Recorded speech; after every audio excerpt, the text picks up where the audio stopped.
You're in the Paracast, the gold standard of paranormal radio. And now, here's Gene Steinberg.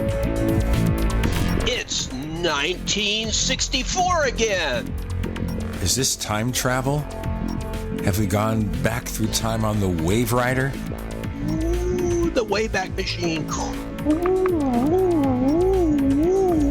Here they are. The originals. The original teen UFO investigators from 1964. Not all of them. Some are not with us. Others gave up on the UFO stuff. Others we just didn't reach in time. But those we have include Alan Greenfield, whom you've just heard. We're as silly as we were in 1964.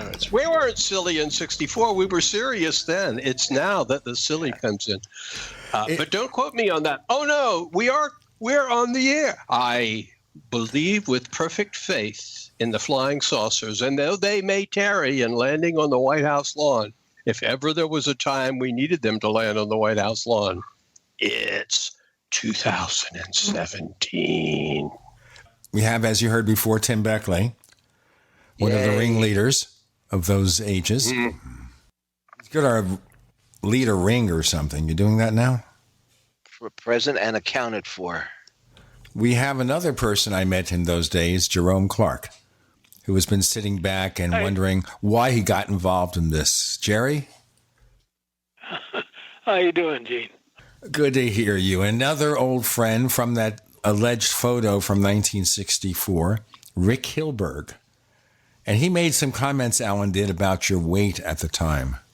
Rick lost it and kept it off, which is more than I can say. It comes and goes with me. Rick. Oh, Ricky. Sure. Well, let me just say that I've, all my clean living, healthful activities have helped me lose and keep my weight off. For 93 years. Hey, just because I feel like I'm 93 doesn't mean I am 93. You don't feel like you're 93. You're fine. Well, we've come from teenage ufologists to senior citizen ufologists. What a road that was. I want to get into how this all came together, but I just want to make one observation about that photograph that Alan sent. The only one he sent with me in it, and he picks the one where I'm eating a pastry.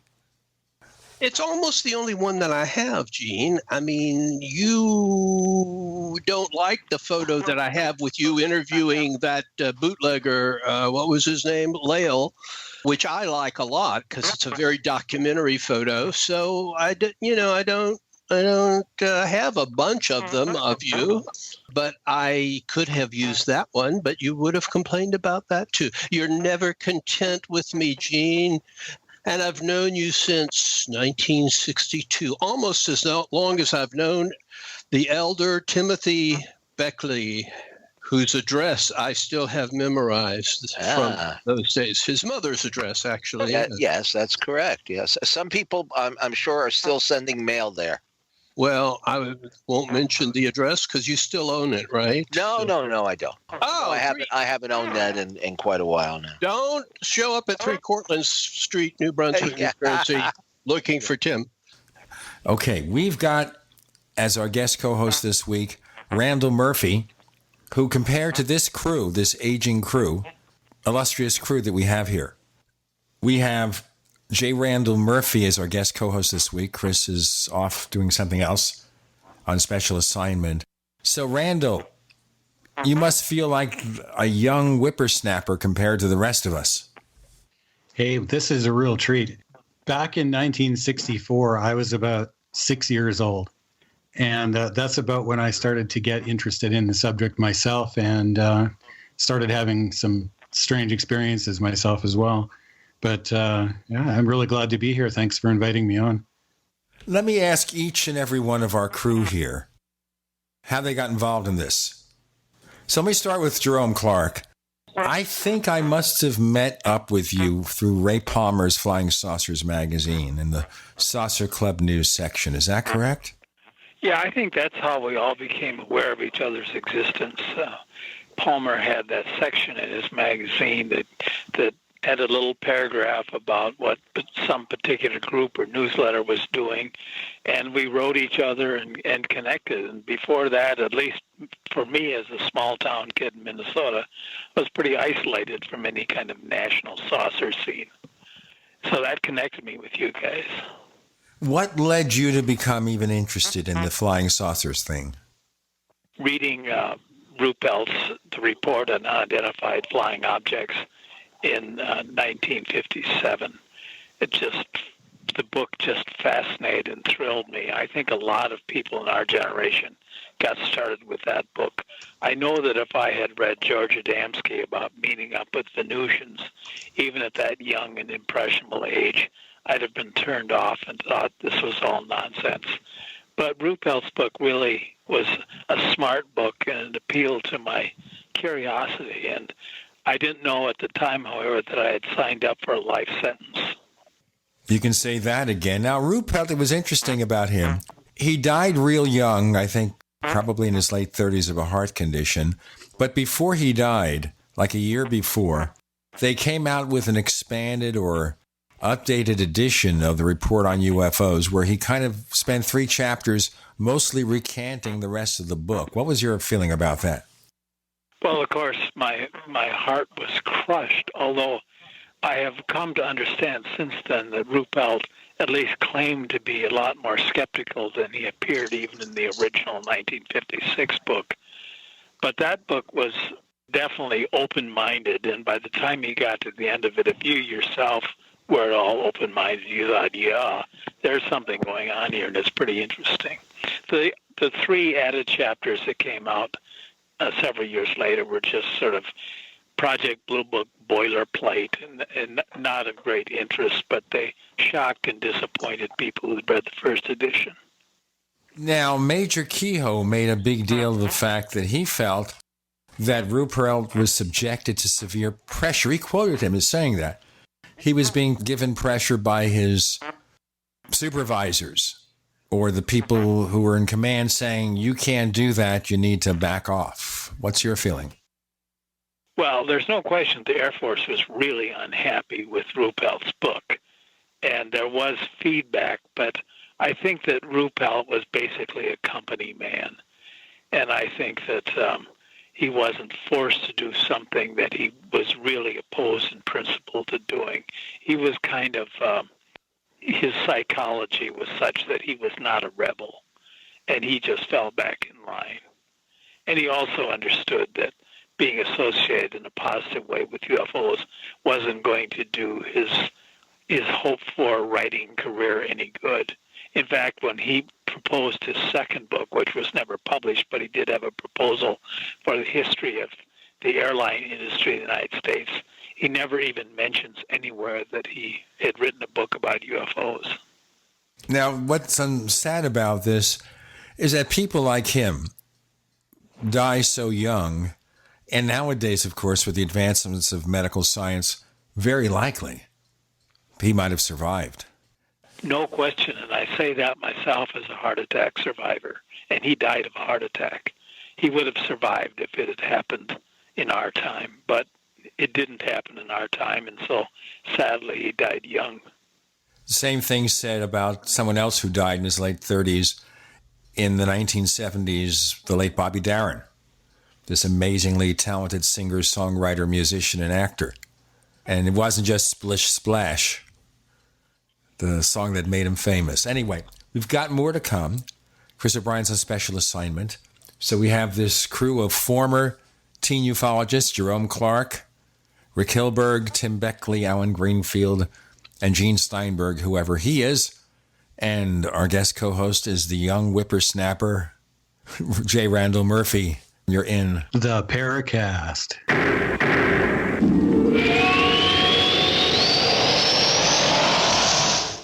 We also have swag. You know, we have all these exclusive Paracast things that you can buy. We've got 60 or so different items, and entails t-shirts, sleeves for notebook computers, iPad cases, mouse pads, the Paracast Jumbo Tote Bag, all sorts of T-shirts and jackets and stuff like that for men and women. We have a Paracast aluminum water bottle. All this stuff, you go to store.theparacast.com, store.theparacast.com. What makes it special is that the items are the best quality, great T-shirts, fabrics, and they have our official logo on them. That's what makes them special, in multiple sizes and colors. We even have stuff for children, stuff for women, stuff for men. We have all sorts of sizes, like small up to X large. A lot of good stuff. That's the swag from the Paracast. If you go to store.theparacast.com, stop by and take a shopping tour. If you're 85 or younger, would you like peace of mind and comfort for your family? We're Final Expense Direct with an urgent message for you. The average funeral today costs over $8,000, but the most you'll get from government benefits is $255. How will your family pay the difference? We can help. Our senior plans start as low as just $1 a day and pay up to $30,000 for a funeral and other final expenses. Peace of mind is easy. There's no medical exam. You'll have lifetime coverage, and your plan can't be canceled as long as you pay your premiums. Call now for free information about our senior plans. Answer a few simple questions and receive approval right on the phone. Plus, call right now and we'll give you a discount prescription card for free. Call 800-557-0158. That's 800-557-0158. Again, 800-557-0158. Anytime, any place, anywhere. Radio remains the most intimate of all forms of media. At home, at work, in the car, on smartphones. Over 90% of consumers still listen to radio every week. That makes choosing radio as a place to advertise your business one of the best decisions you can make. Email advertise@gcnlive.com and partner up with an experienced GCN representative. Advertise@gcnlive.com. Easy, affordable, effective. We all know that Berkey Water Purification Systems are the most trusted name in water filtration. As an authorized Berkey dealer for over 6 years and serving thousands of satisfied customers, the Berkey Guy offers amazing specials for Berkey Water Filtration Systems. The Berkey Light Systems include a set of self-sterilizing and recleanable black purification elements that purify water by removing chlorine, pathogenic bacteria, cysts, and parasites to non-detectable levels and remove harmful chemicals such as herbicides and pesticides. Order the Berkey Light System today, complete with 2 black Berkey elements for only $231, and the Berkey Guy will ship your order free of charge. With the purchase of a Berkey Light, the Berkey Guy is also offering a set of fluoride and arsenic filters for only $39.99. That's over 30% off the retail price. Call the Berkey Guy at 1-877-886-3653. That's 1-877-886-3653. Or order online at goberkey.com. That's goberkey.com today. Being self-reliant is about being prepared and to do what you need to have your own source of renewable energy. Portable Solar LLC offers the most powerful EMP-hardened solar system on the market that is transportable from place to place, and the best part, it's very affordable. Contact them at portablesolarllc.com or call for details at 972-575-8875. Sol Arc EMP-hardened solar generator energy insurance for your family or business. Call Portable Solar LLC today or go to portablesolarllc.com to check out their patent-pending technology. We'd like to hear from you. If you have a comment or question about the Paracast, send it to news@theparacast.com. That's news@theparacast.com. And don't forget to visit our famous Paracast community forums at forum.theparacast.com. We continue as we revisit teen ufology and the people who started in the 50s and 60s and are still around, still crazy after all these years. Rick Hilberg, what got you involved? Well, it's a really long, crazy story, but actually when I was in elementary school back in 1958, the subject of UFOs, or as we called them back then, flying saucers, was brought up. And I think the teacher, I don't remember what kind of class it was, a civics class, a science class, I have no idea. But the teacher sent some sort of learning opportunity, so he assigned people to make a report on UFOs, the pro side and the con side. Well, I hadn't thought much about the UFOs, but I said, well, I don't believe these damn things, you know. So I side up on the con side. And I came up with all this information, why they can't be real and why they can't be real. When the presentation was made, the people who were making the pro side seemed to have a lot of evidence. This was 58. This was right after the great big, flap back in 57. So I said, I better take a second look at this. Well, one thing led to another, and some of the people who made presentations in that class, and this was in 58, during Christmas break, they said, hey, let's get together and talk about flying saucers. So we went to this one, Steve Bogdan's house, on December 28th of 1958, and we had what was semi-organized UFO meeting, and people brought the books that they had. I didn't have any books yet on the subject. I didn't even have Ruppelt's book. I didn't even belong to the Science Fiction Book Club at that time, where I think most of us got it eventually through there. But they brought some Kehoe books and this and that and True magazines and whatnot, and I kind of got hooked on it, and it's just been that way ever since.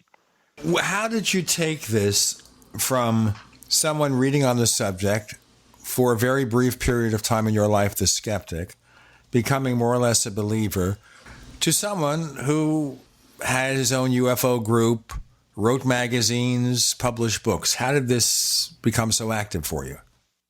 It's really strange. It's something that grows on you. As Jerry mentioned, I think eventually we all got together from the Ray Palmer zine, Chasing the Flying Saucers, Gray Barker, we read that, and then the Saucer Club News. And the little nucleus of a group that met in 1958 kind of hung on and went together, and we got together, and then there was a local Cleveland group that was formed in 1956, the Cleveland Ufology Project, which was headed by the local guy who had a certain amount of fame here in the region, Earl Neff. And we started attending those meetings and learned more about the subject. And why we started doing a newsletter, I don't know. Whether 3 or 4 of us, we got a little mimeograph machine and started making, newsletters. I eventually got a spirit duplicator, like I think Tim did, back in the early days, the purple, smelly paper, the printing that came out. And I don't know. I just wanted to learn more about the subject. I wanted to share what I was learning with other people, and it just it snowballed. And I mean, I've been doing a publication on UFOs or 14 things since 1962, and just this past issue, the Flying Saucer Digest, which I inherited from Al Manning, we just celebrated our 50th anniversary. We're, I think, probably the last ink on paper zine, traditional saucer zine that's being published today. People today don't understand the problems we face then. Because right now, everybody can get a cheap laser printer with almost offset quality for like $120 or used maybe $75. And you can print your own magazine. Of course, you got to pay for the toner, but then you get recycled toner. You know how that works. In those days, we had to use a mimeograph machine, which meant that you had to type this on a stencil, and the ink went through the stencil and hit the paper. And I guess they were cheap enough, but the difficulty was you had to type it accurately. It wasn't like having a computer with a word processor where you had to use one of these clumsy features that allow you to kind of erase it. But literally speaking, it was difficult and it was time consuming. I even owned one. So all these techniques we had to use to get magazines out were really, really clunky and difficult, but we were all dedicated to the process. But I think the person who really went furthest in just being a UFO publisher, forgetting anything else about writing books and magazine articles and going on radio shows, was nonetheless Tim Beckley. So what got you involved in UFOs, and why did you make it your life's work? Well, because I probably couldn't get a job elsewhere. Well, no, actually, I was born in 1947. I guess we were all born around the same time. And UFOs were very popular. And I mean, they were in the news, you turned on the TV and there would be, Major Kehoe. You could buy a paperback book like Frank Scully's for $1 or 35 cents. I remember the first magazine that I ever bought on the subject, and I still have a copy of it here, was something called The True Outer Spacer. It looked like Confidential magazine. It had a very garish red and yellow cover to it, and it was like we're the Chinese from outer space, but it was using some of the same UFO photographs that are still used today, believe it or not. And in 1957, when I was 10 years old, I had my first of 3 UFO sightings. Warm summer evening, we were outside. Somebody comes up to the front porch where we are, points out 2 objects in the sky, one across the street over an abandoned factory building, and one over the house, or pretty close to the house where I was born and raised. And these things kind of revolved in the air there, kind of circled up above for about, I guess maybe 15 minutes or so. And then the one across the street looked like somebody had pulled a light switch because it just disappeared. A couple of days later, there was an item in the newspaper that other people had witnessed this, but the authorities were saying that it was a weather balloon. Well, this was no weather balloon. Even at the age of 10, I knew it was something that was under intelligent control. Then I bought a copy of Ray Palmer's magazine.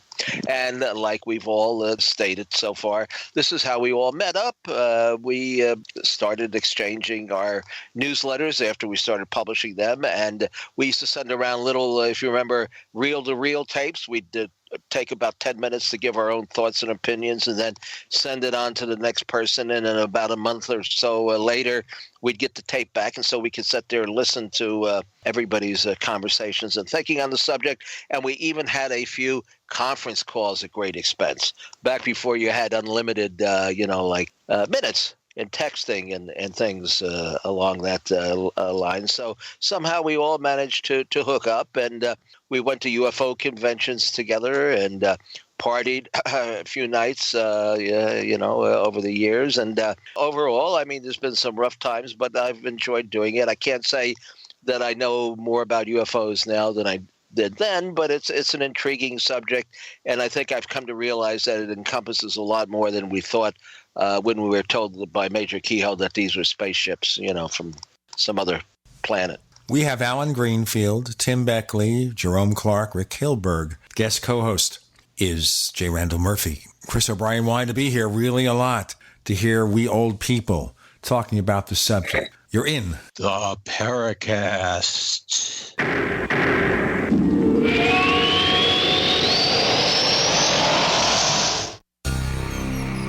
Thank you for listening to GCN. Visit GCNlive.com today. It's a no-brainer. A Big Berkey water filter is the one you need, period. You need a water filter that removes chlorine, fluoride, pharmaceuticals, BPA, and other endocrine disruptors, pesticides, bacteria, viruses, and much more, right? And does it all at only 2 cents per gallon. Get the original and most trusted name in gravity water filtration, Big Berkey. And now GCN listeners receive 5% off ceramic filter systems using code GCN. Call or click 1-877-99-BERKEY or BigBerkeyWaterFilters.com. That's 1-877-99-BERKEY. The answer to being in control of your own healthcare is freedom from insurance. Become part of a group of self-pay patients that come together to share in each other's medical expenses. Individual share amounts begin at $107 a month and $347 for families. Choose from 3 health-sharing programs. Holistic treatments may be eligible for sharing. See guidelines. Discount programs available for dental, vision, and pharmacy. Go to libertyoncall.org. That's libertyoncall.org. How did you become addicted? A friend? Were you at a party and someone said, "Hey, try this"? Then you got the cold sweats and started shaking. And the more you did it, the more it didn't work. So you switched to the needle. Now you're a train wreck. Drinking, drugging, broke. Your family hates you, and you hate you. Get out of your hell on earth now.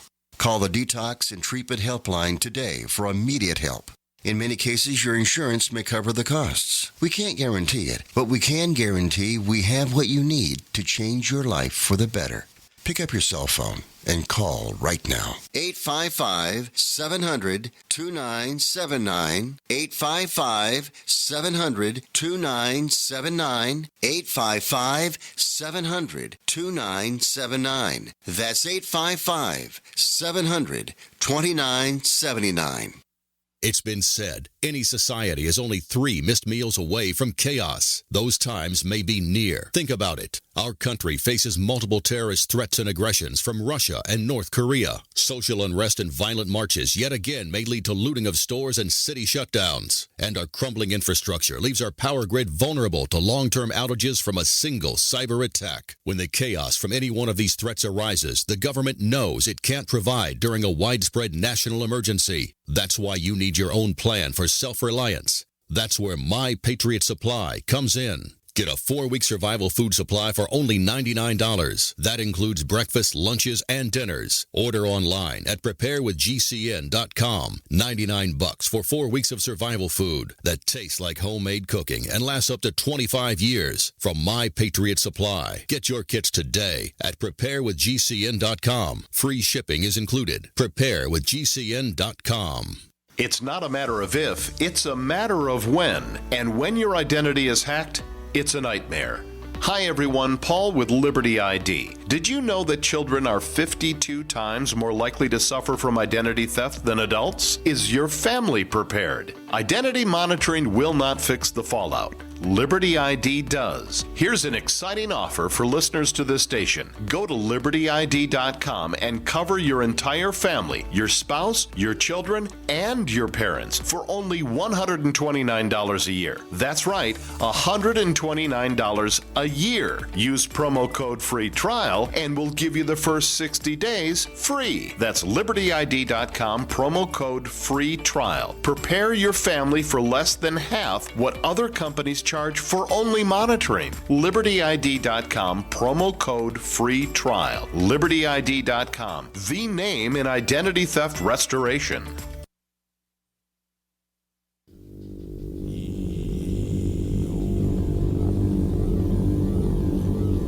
This is Jacques Vallée. You're listening to the Paracast, the gold standard of paranormal radio.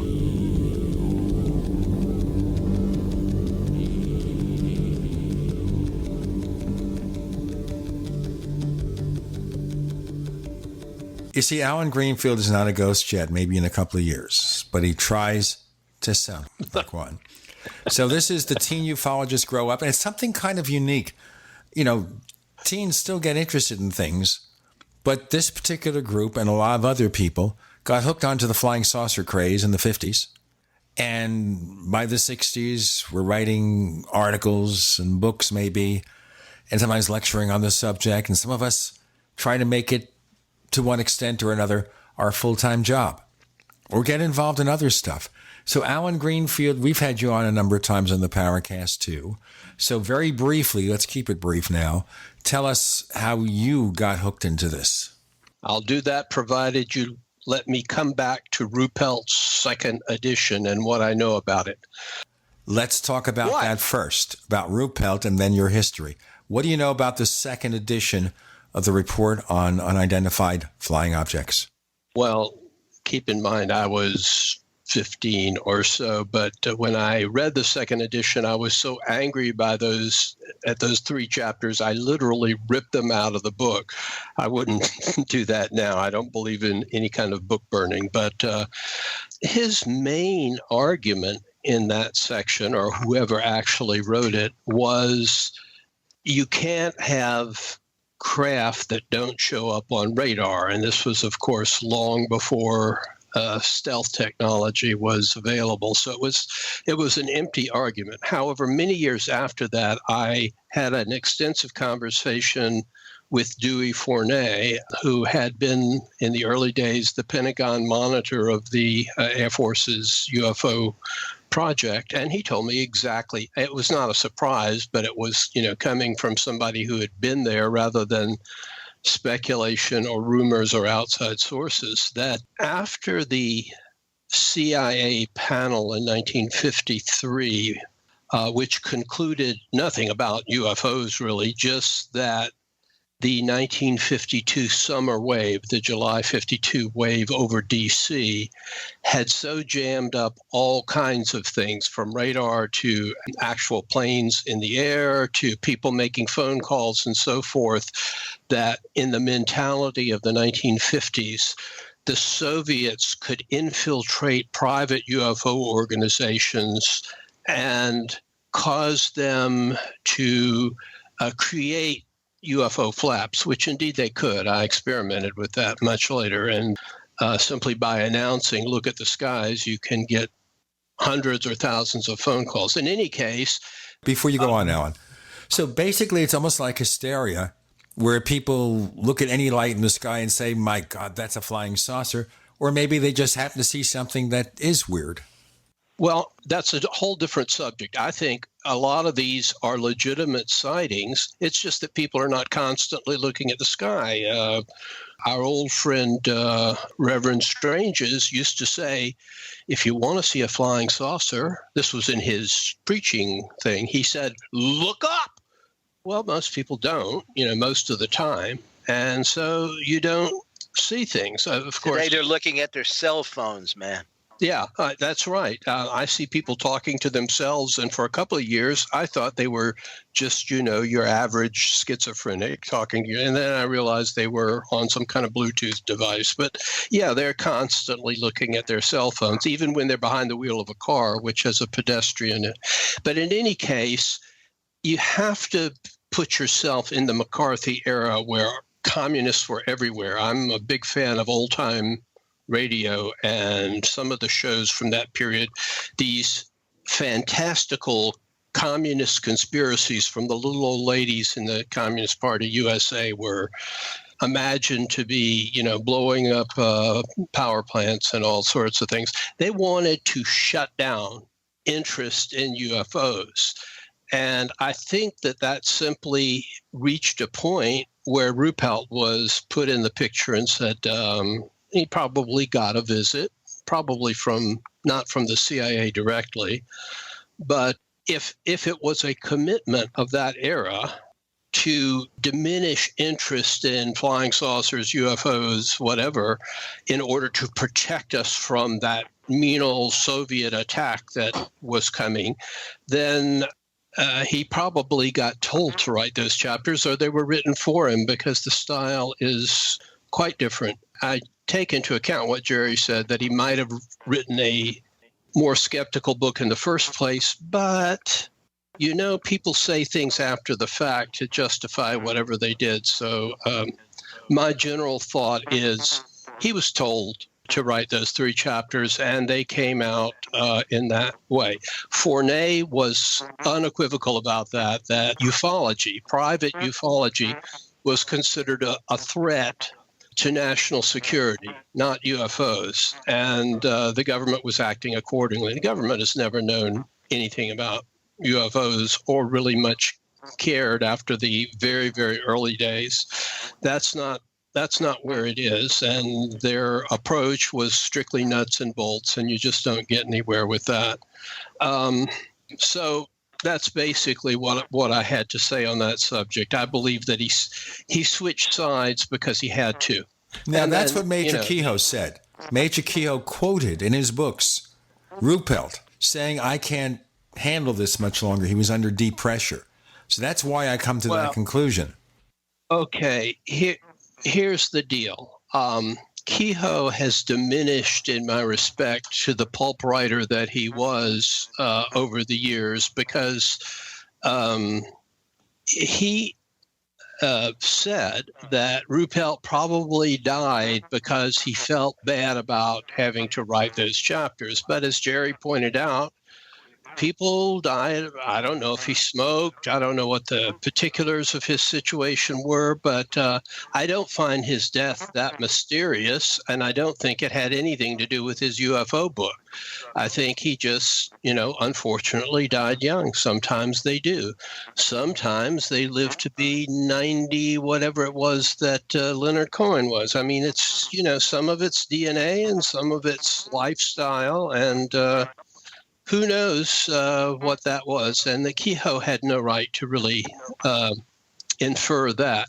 But the notion that he was pressured to write the chapters or given the chapters to put in the book, that is consistent with what the CIA panel recommended. It's consistent with what happened to the IFSB. It's consistent with the formation of NICAP, which was originally civilian, and then all of a sudden you had all of these military types taking over the organization and chasing nuts and bolts all over the place. I think that it is consistent with the notions that were around during the McCarthy era, which really only ended in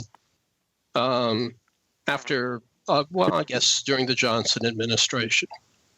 Even then, the myth that we were dealing with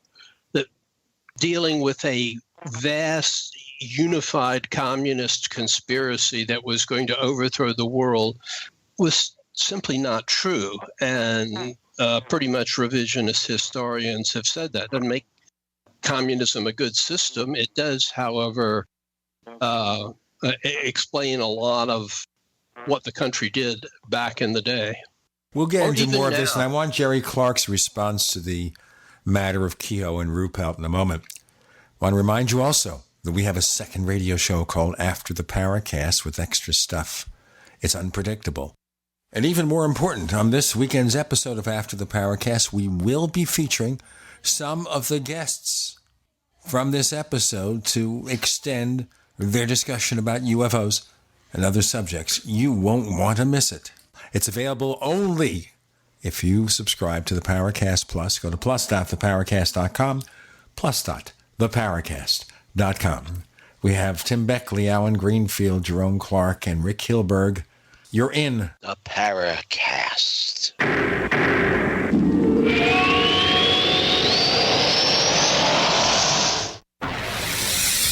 You are listening to GCN. Visit GCNlive.com today. Do you need a website? Well, you can get a great deal on hosting services with Namecheap's legendary coupon code. They're offering substantial hosting discounts on shared hosting, business hosting, VPS hosting, reseller hosting, and even dedicated servers. Namecheap is preferred by millions. It's backed by a money-back guarantee. Use the coupon code LEGENDARY to cash in on the special deal at Namecheap.com, Namecheap.com. First came Attack of the Rockoids, and it was a critically acclaimed success. And now there's The Coming of the Protectors. A former military intelligence man is contacted by a space woman in a dream that turns out to be a nightmare because evil forces on her distant planet are planning to conquer the Earth. This is gripping science fiction of the classic kind.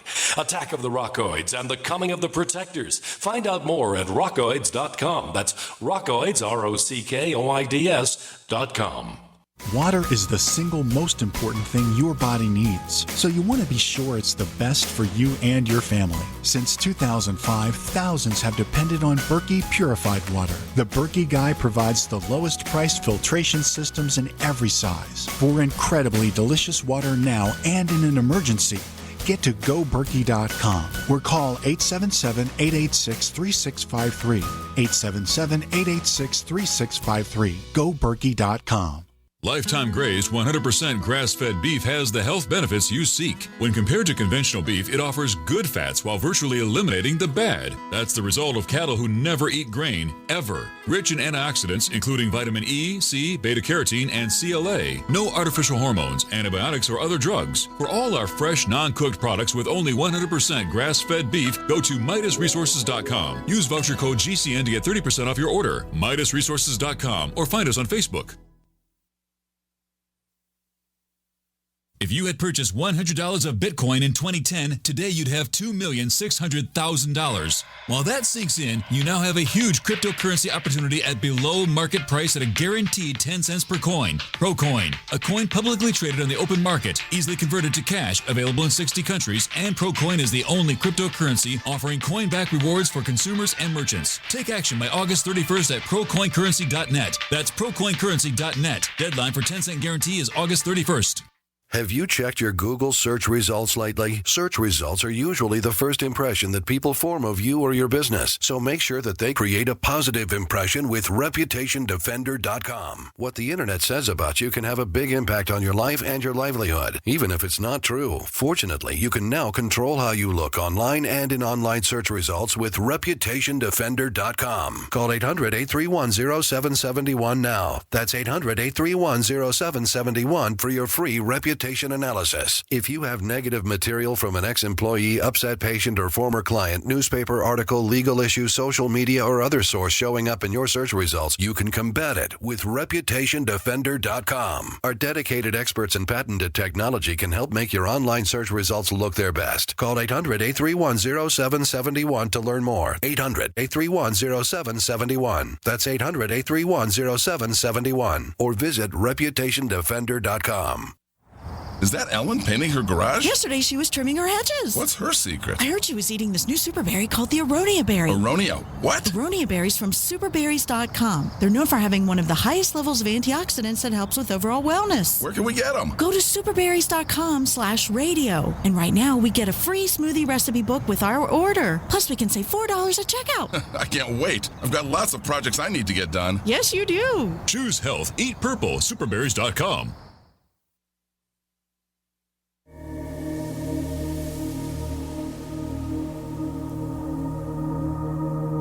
Hi, this is Tracy Torme, screenwriter-producer. You're listening to Paracast, the gold standard of paranormal radio.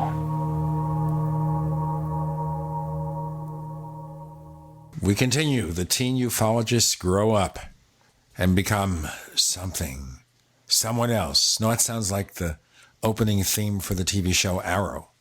Anyway, Jerry Clark, you heard what Alan had to say about Ruppelt, about Kehoe and NICAP. Some responses? Well, the McCarthy era actually ended in 1954 with the Army McCarthy hearings, and the country kind of shook its way out of there, and things changed a lot. The Communist Party USA was viewed with justifiable suspicion since, at least for the early part of its history, starting in the 20s and during World War II and just after World War II, some of the espionage was against the United States was being funneled through the CPUSA. So the McCarthy era, which was a terrible time, we can all agree, and full of hysteria and so on, but wasn't entirely imaginary. There was actual Soviet espionage going on, and some of it was going through. There was a visible CPUSA, and there was an invisible CPUSA, where there were direct dealings with Soviet intelligence officers and so on. And there's really a vast literature on this stuff, which is a subject that's always interested me for some reason. Now, there isn't really any very good evidence that I am aware of, and I certainly looked for it when I was researching my UFO encyclopedia, that the CIA's idea that UFO groups should be infiltrated and brought to heel ever was really fulfilled. It was a recommendation that the Robertson panel made in late 1953, but if there was any action on it, it was sporadic and uncoordinated. And I think that if we take this too seriously, too literally, we may get a more sinister and conspiratorial idea of what was actually going on. As far as NICAP is concerned, when I was researching the encyclopedia, I had access to NICAP files, which were housed at the CUFOS files in Chicago. I went through them extensively, and I have a fairly full account in my encyclopedia of how NICAP came to disintegrate. The first problem was that Kehoe was a terrible administrator. He had no administrative skills. He didn't know how to run a budget. And NICAP was going through periods of feast and famine. When there was a UFO wave, there was a lot of interest in UFOs. NICAP's membership would shoot up into the tens of thousands. And then when interest had receded, people wouldn't renew their subscriptions or their memberships. All of a sudden, the budget was down to practically nothing. So it was just hard to work for NICAP. Dick Hall worked there.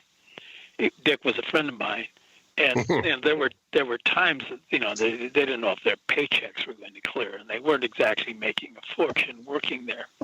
What happened was that eventually the Board of Governors realized, particularly J.B. Hartranft, who was a prominent member of the board and also head of the Private Pilots Association, was reading the Constitution and realized all of a sudden that if NICAP collapsed, the Board of Governors was responsible personally for paying off the organization's debts. And when Hartranft saw this, he just freaked out. And he didn't want to get stuck with a whole lot of money because the organization was going deeper and deeper into debt. So he organized the other board members and told them what was going on and demanded that Kehoe be fired because he said, with some justification, that Kehoe was just incompetent. He just simply could not run an organization, and things were not going to get better under his administration. So Kehoe was forced out of office, and they hired another guy. I think his name was Alan Hall, if I'm not mistaken, and no relation to Dick Hall. And NICAP limped on for a few more years, but it was just kind of a story, a lot of conspiracy, but just of organizational problems and incompetence at the highest level. So all these rumors and all these claims, Jerry, that maybe NICAP was a military front because Kehoe had it so heavily laden with former military, you don't think that amounted to anything? Remember that Kehoe was a career military guy who had also worked in the Pentagon. So most of his friends were generals and admirals, and they were also right-wingers. And so they were not only military guys, they were politically in sympathy with them. And Kehoe saw these guys as really the smart guys and the authorities, and he was most comfortable in the presence of generals and admirals. So I don't think there was anything particularly sinister about this. These were just the guys that Kehoe knew. Now, with Ruppelt, do you think Kehoe exaggerated his friendship with Ruppelt and the impact of having to deal with the revision to his book? I think that Kehoe genuinely believed that he was closer to Ruppelt, and Ruppelt believed he was close to Kehoe. And Ruppelt, in his books, takes a lot of shots at Kehoe. Even in the first edition, he thinks that Kehoe exaggerated and imagined cover-ups where they weren't going on. And Ruppelt did not believe there was a conspiracy to conceal UFO reports, and I think he was certainly right about that. And, of course, Kehoe was entirely focused, more than on UFOs as such, more on the cover-up of UFOs. And if you read Kehoe's books, he's really more interested in bashing the Air Force than really thinking deeply and seriously about what UFO reports might represent. He considers it a kind of given that they're probably interplanetary spaceships. By interplanetary, I think he basically thought they were from Mars, because in the 1950s it was still possible to believe that Mars might be inhabited. But he didn't really think very much about this in any serious way. He was focused on the cover-up and the bureaucracy of the cover-up. As Alan says quite well, that Kehoe was a pulp writer. And you go back to his books and you're reading the UFO mystery filtered through the sensibility of a pulp fiction writer. They read like Pulp Fiction novels, I agree with you. And then in terms of some of the cases he got, what I learned from our old friend Jim Moseley so many years ago, when he was actually going to be a co-author of a UFO book in the 50s, is that Kehoe would get these cases from Project Blue Book on the phone. He'd write them down. But Jim went over there and physically took a typewriter and copied them down. Except that when Kehoe learned of that, he had a freak out. How could you let that guy look at those cases? How dare you? So, I always wonder here about Kehoe's access, but also if he's taking that stuff verbally, I could see where the notes can get a little bit, shall we say, distorted. Well, Kehoe liked to sensationalize. Before we trash Kehoe too much. I mean, I think NICAP was a kind of irrelevancy for a lot of reasons, but I must take exception to some of, no surprise here, to some of the things that Jerry is saying. I, how shall I put it, have a background in radical politics that goes back almost as long as my interest in UFOs. And I can tell you that while, of course, there were spies, there were American spies in the Soviet Union, and rightly so, and there were Soviet spies here, perhaps rightly so as well. Do I sound like Trump? Oh, God, help me. They had no connection to the CPUSA, but by the mid-1950s, the Communist Party USA, as someone pointed out in National Review of all places, their obituary column was the largest part of their newspaper. They were just little old ladies from the mid-50s on. While they had been a serious organization back in the 1930s, after the Doctors' Plot, they lost most of their Jewish membership because it became obvious that Stalin was anti-Semitic. There were a whole host of reasons that people left, including, I will also take exception to the notion that McCarthyism, in the broader sense of the term, ended with the Army McCarthy hearings. Of course, that ended McCarthy's career because you don't go after the military and get away with it. But the paranoid anti-communism that, broadly speaking, is characteristic of McCarthyism, one of the key players in that was Richard Nixon. And not only did he run for president, not only was he vice president until 1960, but he became president of the United States during the Vietnam War. We've got more to come. The teen ufologists definitely grow up. We have Rick Hilberg, Alan Greenfield, Jerome Clark. Tim Beckley, guest co-host is J. Randall Murphy, who's just sitting back, a fly on the wall, listening. You're in the Paracast.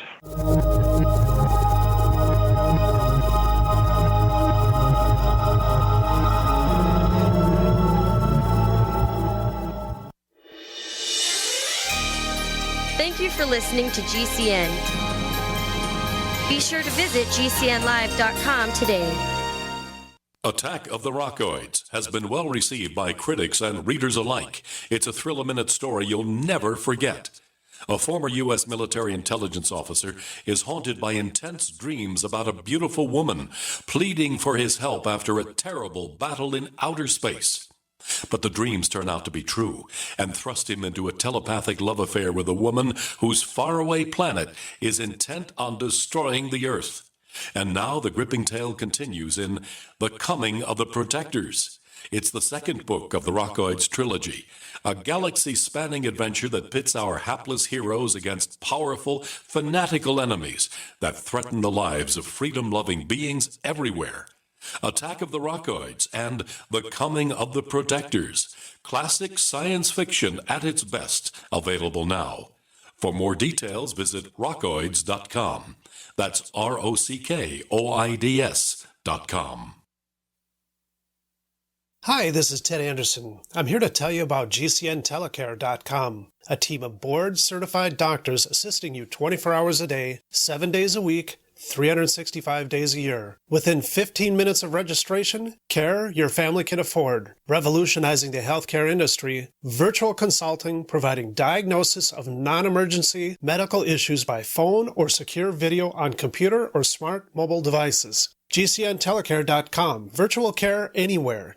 Hunters, anglers, campers, and survivalists. Get back to nature. Expand your horizons with the highest quality, most versatile, unique slingshots and sling bows on the market at slingbow.com. Slingbow products are compact and models start from just $17.98. They're perfect for your bug-out bag or storing in your vehicle. Give yourself and your loved ones the excitement and tradition of slingbow. A new frontier in archery and truly modern twist on this primitive survival tool. Feel the thrill only at slingbow.com.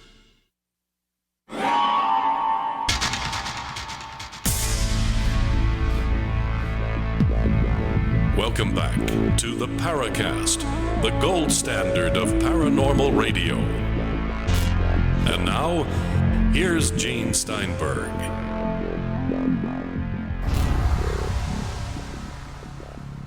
We've got Alan Greenfield and Rick Hilberg and Jerome Clark and Tim Beckley and guest co-host J. Randall Murphy. And before we go on, listening to what Alan said, Jerry, do you have any further comments before we move on?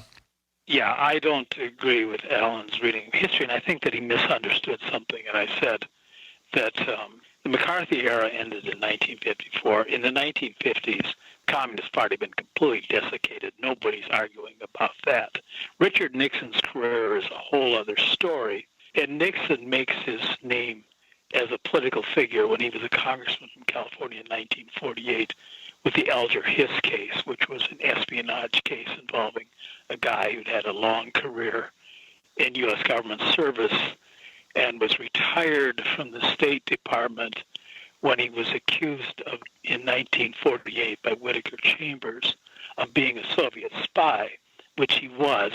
We now know that. That wasn't McCarthyism because that was an actual case involving actual espionage. But what the Hiss case did was trigger a hysteria that made McCarthy and his allies possible. Richard Nixon's career started in these sort of milieu of anti-communism and Soviet espionage, but his career past the McCarthy era really took a different tack. I have read virtually every major biography of Richard Nixon that's ever been published. So I know something about Nixon, whom I do not admire, so I'm not defending. He was not a McCarthyite for his entire political career. He just got started in the anti-communist milieu. He was a member of the House Un-American Activities Committee in 1948 when the Hiss case emerged.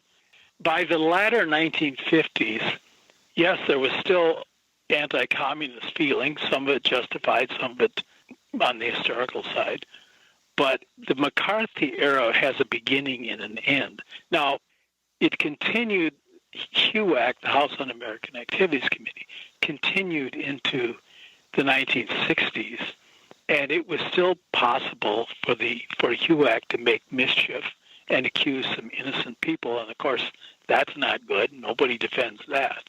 But the era of intense, destructive witch hunts is really confined to, at its most intense moment, to the McCarthy era. And McCarthy was censored by the U.S. Senate in 1957, by which time he had collapsed into alcoholism and was completely ineffective.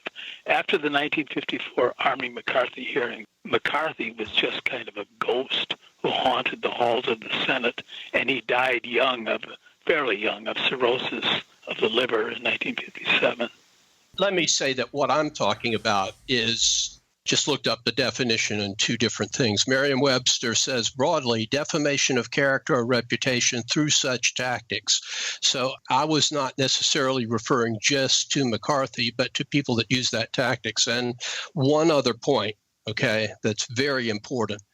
I don't think that you have to have been a fan of McCarthy. In fact, if you read books on McCarthy, you would find that it was Nixon who stalled McCarthy while he was being censored because he was Eisenhower's hatchet man. That was the way of it. But Eisenhower, in fact, despised McCarthy. And it doesn't matter. It doesn't matter. Yes, it does matter. It does matter.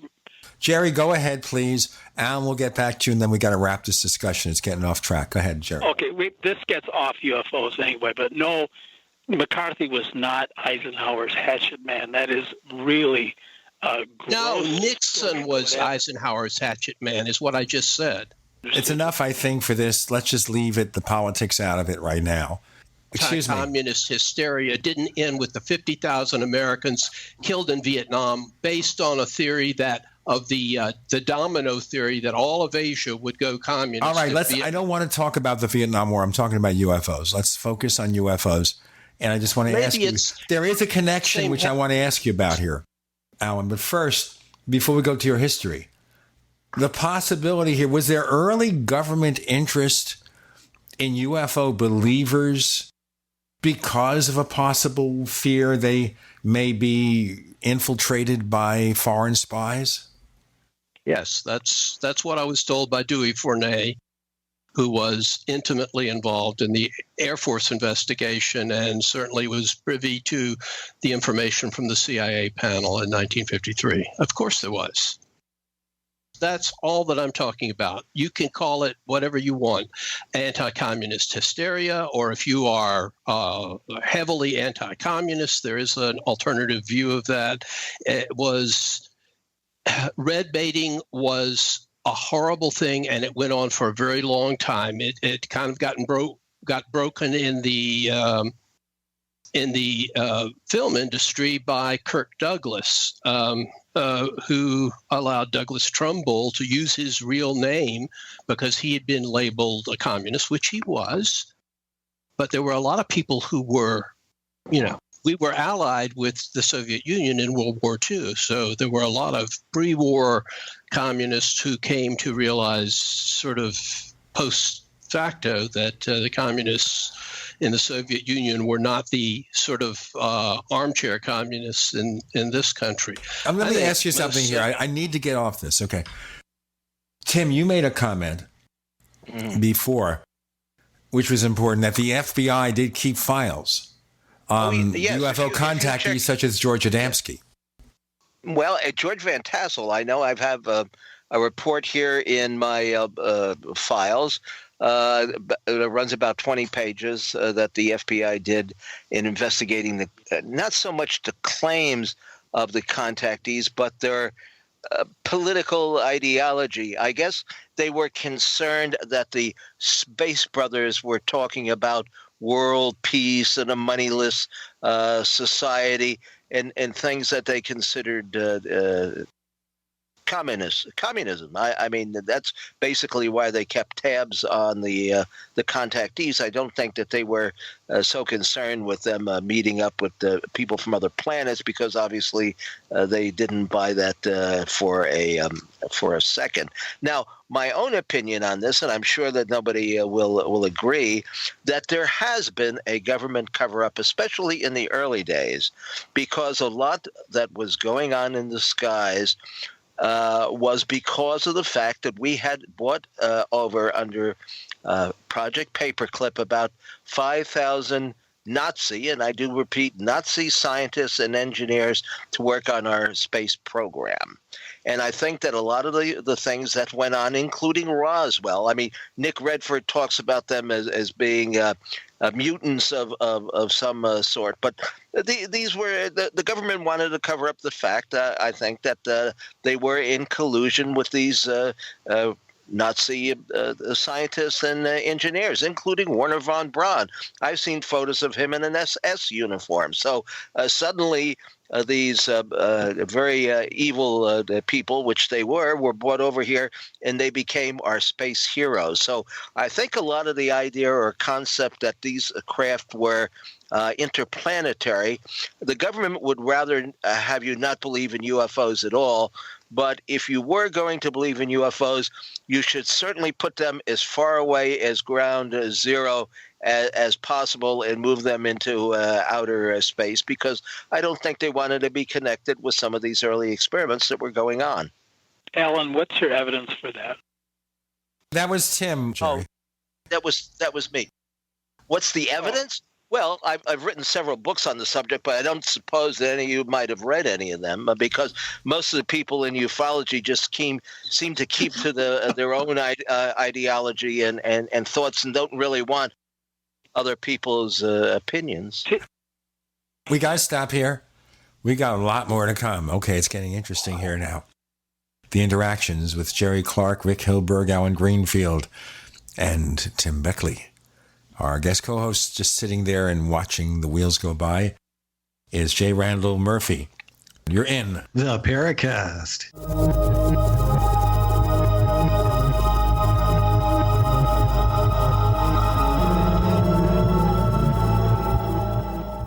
Attack of the Rockoids has been well received by critics and readers alike. It's a thrill-a-minute story you'll never forget. A former U.S. military intelligence officer is haunted by intense dreams about a beautiful woman pleading for his help after a terrible battle in outer space. But the dreams turn out to be true and thrust him into a telepathic love affair with a woman whose faraway planet is intent on destroying the Earth. And now the gripping tale continues in The Coming of the Protectors.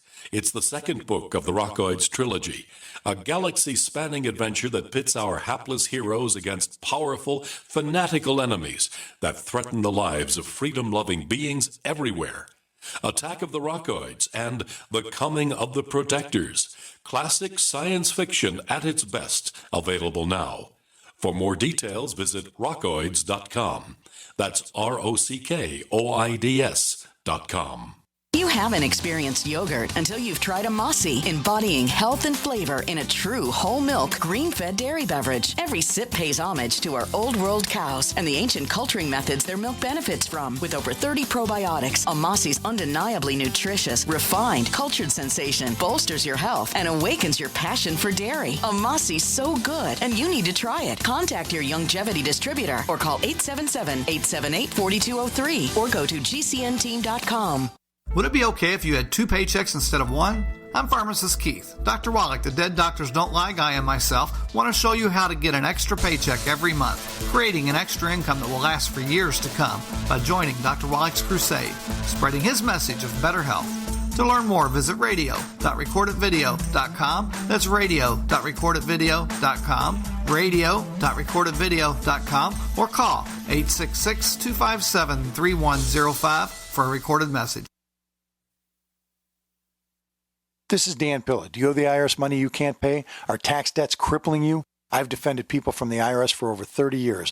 I've helped thousands, and I can help you too. I wrote the book on IRS settlement, and I'm telling you, there's no such thing as a hopeless case. Call 800-34-NO-TAX to finally get free of IRS debt. With the IRS's new programs, there's never been a better time to solve your problem. Call 800-34-NO-TAX. That's 800-34-NO-TAX, or my website, danpilla.com. Chances are you wouldn't mind having more energy, better digestion, or more comfortable joints and muscles, right? But if you've taken supplements before without much success, be aware that most supplementation fails to address the body's #1 antioxidant and detoxification system. Free radicals and toxins on a daily basis assault our bodies. Stopping the inflammation they create and to successfully detoxify requires great quantities of the body's primary antioxidant, glutathione. To successfully turn on whole body glutathione production and cleanse all 37.2 trillion cells requires large amounts of the peptide cysteine, which can only come from food, and a little help from our frequency encoding science. You cannot buy cysteine in a pill. Nature's richest source of cysteine is raw whey protein powder. One World Whey is the only frequency encoded, energetically enhanced raw whey derived from Amish-raised grass-fed cows. Try it and you just might like how much better you may feel. Please call 888-988-3325. That's 888-988-3325. Or visit oneworldwhey.com. That's oneworldwhey.com. If there's a toxic chemical, biological, gas, smoke emergency while traveling at home or on your job, are you protected? Are you prepared? There are over 400,000 fires in the USA every year. Up to 85% of all deaths in a fire are due to smoke inhalation. 3 minutes without air and we as humans will die. Be prepared and escape safely with our Safe Escape Smoke Hoods, giving you up to 60 minutes of breathable air protection. Order yours online at ase-safety.com. That's ase-safety.com. And get up to 40% off plus free shipping. We'd like to hear from you. If you have a comment or question about the Paracast, send it to news@theparacast.com. That's news@theparacast.com. And don't forget to visit our famous Paracast community forums at forum.theparacast.com. Anyway, teen ufology strikes back, some spirited debates, especially involving Jerry Clark and Ellen Greenfield. A little participation from Tim Beckley. We also have Rick Hilberg. Our guest co-host is J. Randall Murphy. Chris O'Brien would have loved to have been here for this one. Also, what's going to happen is we have another radio show we want you to listen to. It's called After the Paracast. And it's unpredictable. We never know what's going to happen next on that show.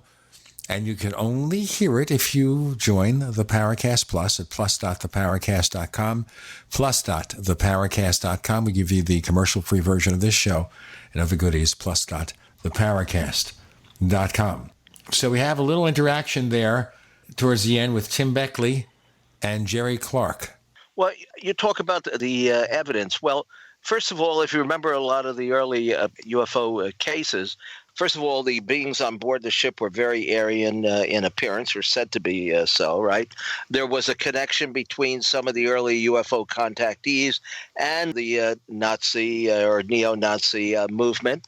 Some of the people who had contact or reported meeting with these beings said the pilots of the UFOs or the occupants often spoke with a German accent or even conversed amongst themselves in German. So I don't know. I think it's just the government brought all these scientists over. Why did they bring them over? It was for a particular reason, because the Germans were working on their own circular devices towards the end of the war.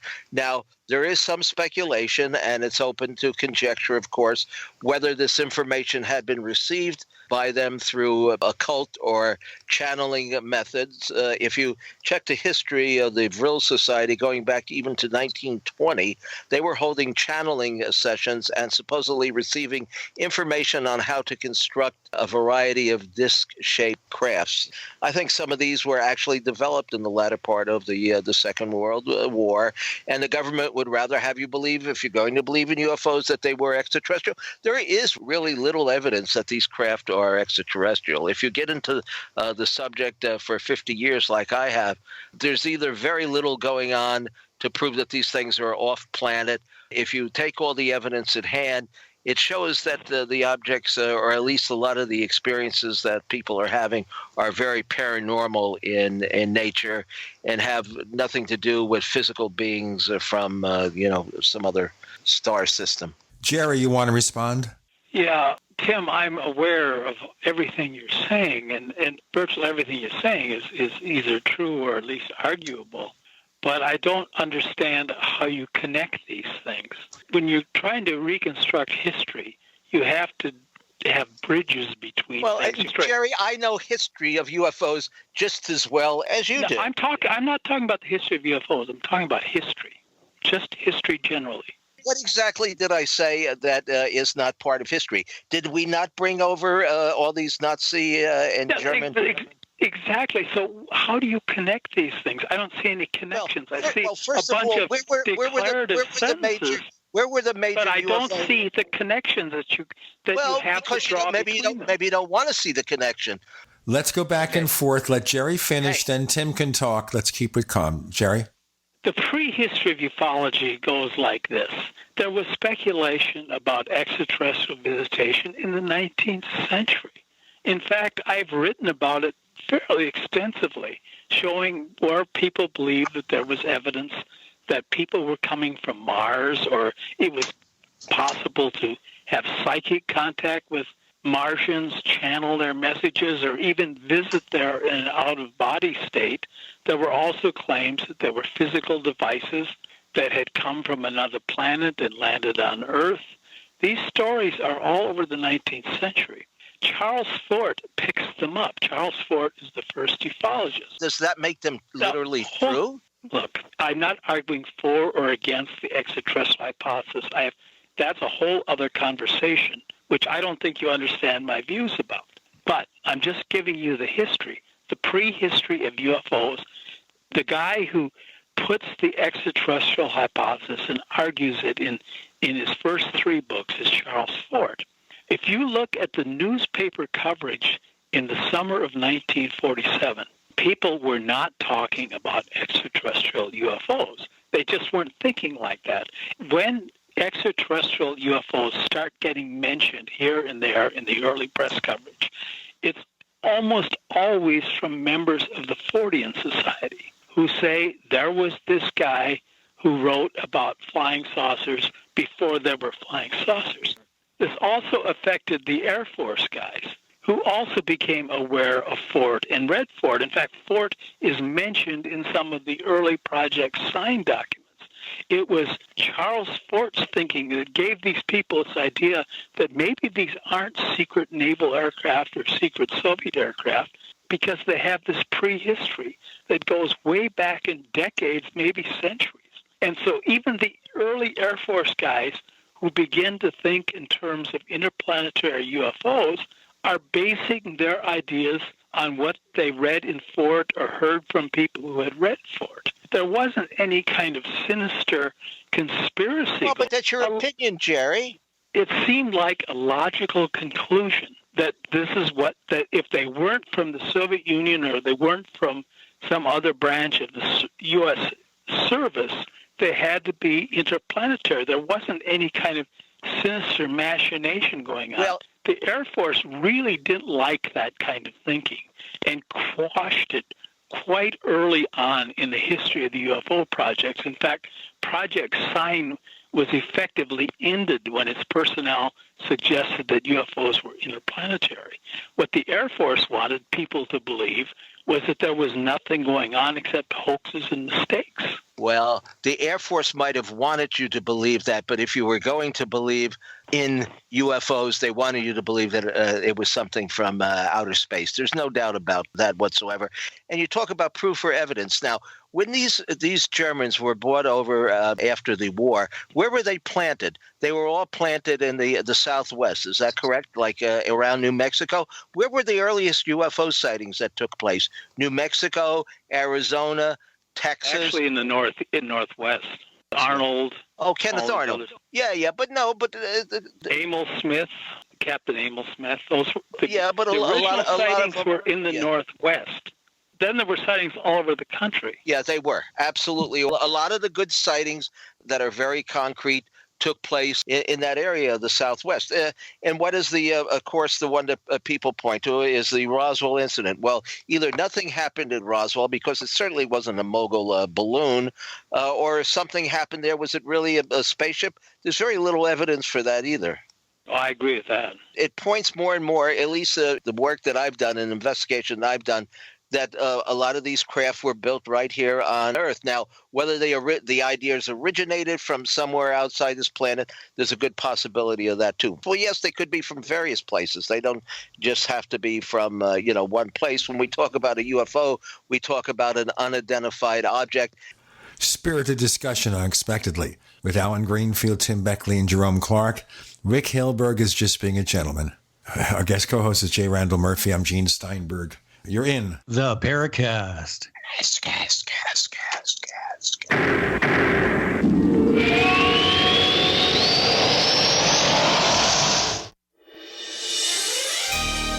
Thank you for listening to GCN. Be sure to visit GCNlive.com today. Fully cooked, ready-to-eat bacon. I'm talking thick, meaty, center-cut presidential bacon. Savory and delicious. I buy some, I use some, I store some. Awesome. No refrigeration needed with a 10-year shelf life. NASA-packed technology. Bacon. Fully cooked, fully hydrated, ready to eat right from the packed bacon. Or warm and served. Life-saving, ready-to-eat bacon. 10-year shelf life bacon. Ships free at fullycookedbacon.com. Fullycookedbacon.com. Are you looking to become more self-sufficient? Then you need to have your own energy source. The SolarK EMP hardened generator is automatic, maintenance-free, and reduces your monthly electric bill. You can also take it off-grid when you go camping. Contact PortableSolarLLC.com or call for details at 972-575-8875 today. Portable Solar LLC gives you everything you need to start using solar energy in less than 1 hour. SolarK EMP hardened solar generator energy insurance. For your family or business, call Portable Solar LLC today. Hello, I'm Mike Lindell, the inventor of MyPillow, and like all of you out there, I had problems sleeping. Pillows would go flat, I would flip-flop all night long, I would wake up with a sore neck, maybe a headache, or feel like I needed a nap even though I slept 8 hours. When I invented MyPillow, I wanted it to where you can move the patented fill to give you the exact support you need as an individual, regardless of sleep position. MyPillow will get you into that deep REM sleep faster, and you will stay there longer. It's not about how much time we spend in bed, it's about how much of that quality sleep we get. I do all of my own manufacturing right here in the United States. I have a 10-year warranty. You can wash and dry my pillow, and I give you a 60-day money-back guarantee, so you have nothing to lose. And here's my best offer ever. You can buy one of my pillows and get one absolutely free. Go to MyPillow.com or call 800-870-0305 and use promo code GCN. That's MyPillow.com or 800-870-0305 with promo code GCN. Investing is a long-term process. How many times can you think of in the last decade that the stock market has destroyed retirement funds for people just like you and me? For your existing IRA, you need the security that gold has provided for centuries. Remember, gold has never been worth zero. Capital Gold would like to introduce you to the Home Storage Gold IRA.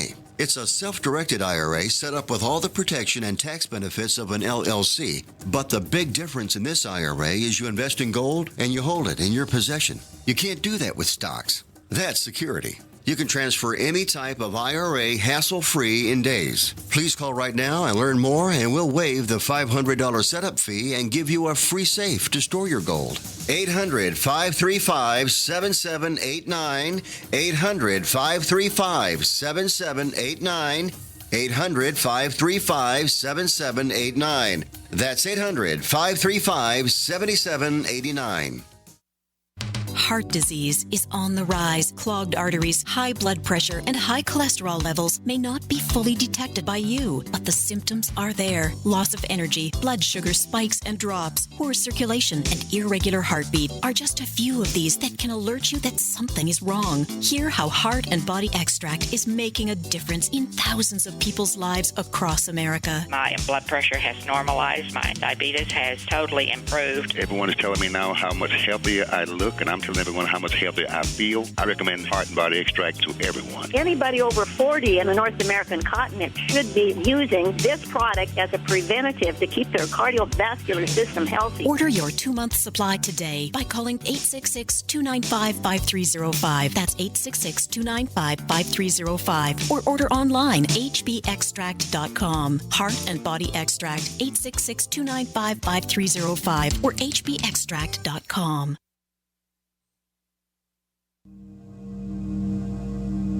This is Leslie Kane, and I'm with the Coalition for Freedom of Information, and you are listening to the Paracast. May I say something, please? You may say something, please, Alan Greenfield. No, don't be so polite as to ask. Alan is never polite when he doesn't want to be. Just step right in there. I try. I mean, the last time that I saw Jerry in the flesh, we had somewhat acrimonious debate at a talk that I gave in a side room unadvertised at the Fate Magazine UFO convention. So I wanted to say something nice about Jerry. I have been saving it in the program, and that will segue fairly well to how I got into ufology, although ufology is part of a much broader, I consider it part of the paranormal universe. But in any case, the nice thing about Jerry, what was referred to earlier as, corresponding by tape, actually the National UFO Conference, which ran 50 years, started off as a tape conversation between Rick and Bob Miller, was it, Rick? No, actually, it was between you and I, Alan, back about 1963, because we tape responded. And yeah, but there was a third person in Ohio that was on it. But in any case, that's not the substance. I just wanted to mention that in passing. It was called tape spondence, where in science fiction circles, it was called round robins, where you would send it on and send it on and send it on. Jerry was involved in one of those, and he said one of those things that really, really stuck with me. This was after like 2 years of Jim Mosley calling me, and this was in the days when long distance calls were expensive. And we would talk pretty much all night long, and mostly from 1966 on, he was just, you've got to meet this guy, John Keel. You've got to meet this guy, John Keel. And during our annual New York festivities in the Hilton Hotel, where we got together and didn't have to get out into the crowd, Mosley brought Keel, and then I invited Keel to come down to Atlanta to speak to our group here, which my father paid for. And anyway, he was a very knowledgeable person, but he was extremely peculiar. And I remember that on one of our tape spondence things, Jerry switched voices from that, what you're hearing now, the I know it sort of tone, to mysterious, sort of like Keel. And he said, if there's anybody in ufology who's one of them, it's Keel. And I thought, bingo, yep, he's one of the strangest human beings I have ever run across. For one thing, he didn't like to eat. And for someone like me, that's, practically a chassid eating pork. It's just not something that you do. Why is this wrapped around my chair? Doesn't matter. The point being that comment I thought was spot on. I don't believe that Keel was an alien, but I think he was the closest thing amongst us to that. Of course, we do have the complication that God rest their souls, Jim and Gray probably are responsible for a number of the alls that we see in the movie, The Mothman Prophecies. But because they like to do that, they did it to me, they did it to lots of people, but which I've never held against them. But Keel ate it up. However, a lot of genuine stuff, and Keel is responsible for a lot of important insights, but he was a very, very strange duck. I wrote a piece about Keel when the Operation Trojan Horse was republished a couple of years ago. Had a piece in Fortean Times on the subject, and I quoted a woman's description, which Keel quotes, of her interaction with ultra-terrestrials. And I point out that the description of ultra-terrestrials and their personalities sounded exactly like Keel. It was like this woman was describing Keel himself. Yeah. Now, I certainly don't believe that Keel was an ultra-terrestrial or an alien. But nonetheless, what Alan says, I completely agree with him. I think he was a very strange guy. Well, actually, I'm agreeing with you. I'm just remembering that tapespondence. That was one of those magic moments, which, speaking of magic moments, you want to hear how I got into ufology. Right, Gene? Right. Let's do it quickly because we have to get into 2,000 other topics before we go. 2,000. Okay, well, I've got the time. Have you got the beer? By the way, I do read Beckley's books, the ones he sends me for free, but I read them all. Cover to cover. Even when they are very well worth reading. Yes, they are. Mm-hmm. They are absolutely worth reading, and interesting and wild and very close to the Gray Barker type of thing that I knew and loved and miss very much. I think I have genetic ufology in my bloodstream because, you only remember from early childhood things that sort of, so to speak, perk up your ears. And my family went to Miami every year for the month of July. My father was big on doing that. He'd stay for a week, come back to Augusta in those days and work for 2 weeks and then come back and spend another week in Miami. So every July I spent in Miami. And at one point in July of 1952, the only reason I know is retrofitting it because he said, wow, flying saucers flew over the restricted airspace in Washington, D.C. And I perked up like that. I mean, this is, I was, 5 years old, maybe 6, maybe. It was just, why would I even care? There are many other things that my folks would discuss that might have been. But from that point on, I was, following the story, the ongoing development of this sort of thing. And then in 1960, for reasons that I can't really remember, I joined NICAP. And at that time, they had something called associate member, and I took it literally because I was a kid. And then I started reading Ray Palmer's Flying Saucers, and I don't believe the teen ufology movement, to the extent that it was a movement, could have existed without that section devoted to free publicity. Absolutely. You got it. Yeah. So that's how I met Tim. That's how I met Gene. That's how I met most of the people, many of which left ufology, but, that were involved at that point. And a few of us are still involved and will be, no doubt, 10 years from now. Pushing it. God willing. Inshallah. All right.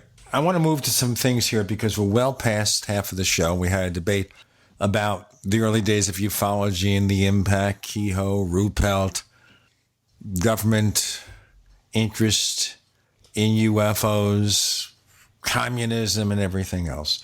And I wanted to look at what people thought about it because we all grew up with the same thought because it was influenced by Major Kehoe. It was influenced by Captain Ruppelt, even if he tried to run away from it for those final 3 chapters under discussion. That was that UFOs were visitors from other planets. Of course, in the 50s, we were talking about Mars. At some point, though, I think we started moving in other directions. And I'm going to ask Alan to be brief about this, which our listeners know from listening to him on past episodes, is almost an impossibility. But I'm going to ask Alan Greenfield to be brief, where he started looking at UFOs as something more than spaceships, something other than spaceships, something more involved. And I'm going to look at the evolution of the viewpoints from the rest of our panel. And therefore, I'm going to give Alan the opportunity to say the Paracast. So we have our special teen ufologist episode. And you can see here where we get these guys together in one room, even virtually. The discussion can take many twists and turns. Alan Greenfield, Jerry Clark, Rick Hilberg, Tim Beckley, J. Randall Murphy, who has been the fly on the wall to kind of keep things settled down. You're in the Paracast.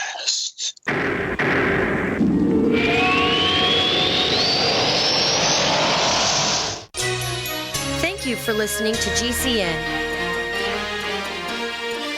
Visit GCNlive.com today.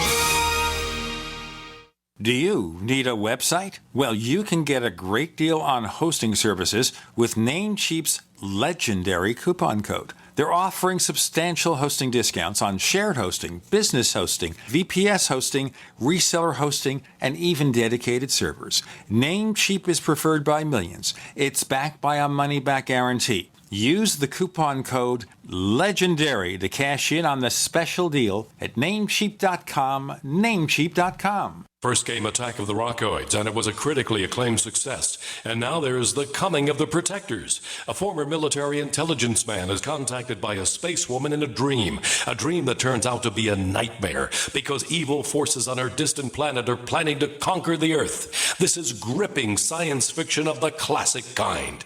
Attack of the Rockoids and The Coming of the Protectors. Find out more at rockoids.com. That's Rockoids, ROCKOIDS.com. Hunters, anglers, campers, and survivalists. Get back to nature. Expand your horizons with the highest quality, most versatile, unique slingshots and sling bows on the market at slingbow.com. Sling bow products are compact and models start from just $17.98. They're perfect for your bug out bag or storing in your vehicle. Give yourself and your loved ones the excitement and tradition of sling bow. A new frontier in archery and truly modern twist on this primitive survival tool. Feel the thrill only at slingbow.com.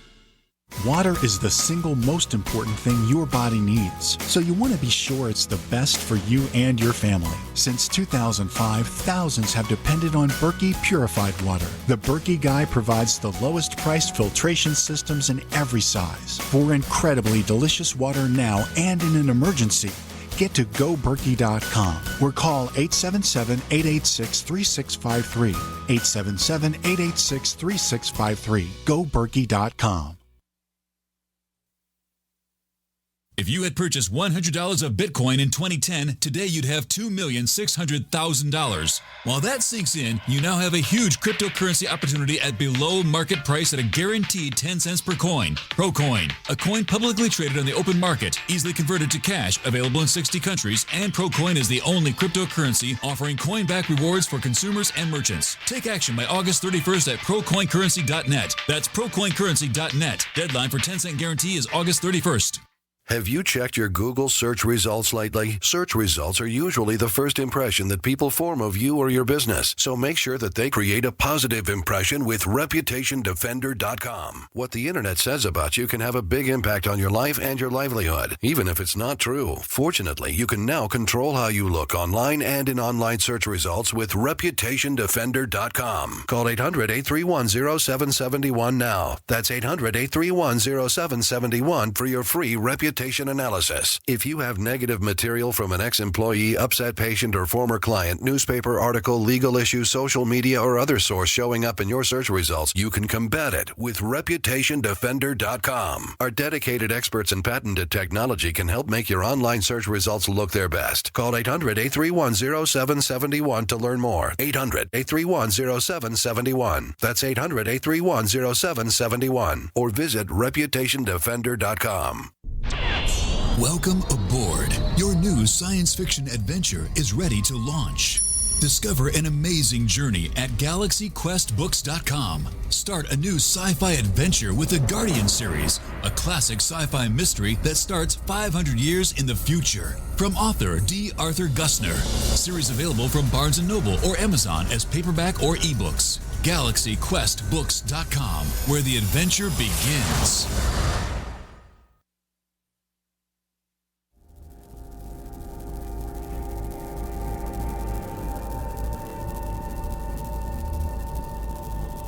This is Robert Hastings, author of UFOs and Nukes, and you're listening to the Paracast, the gold standard of paranormal radio.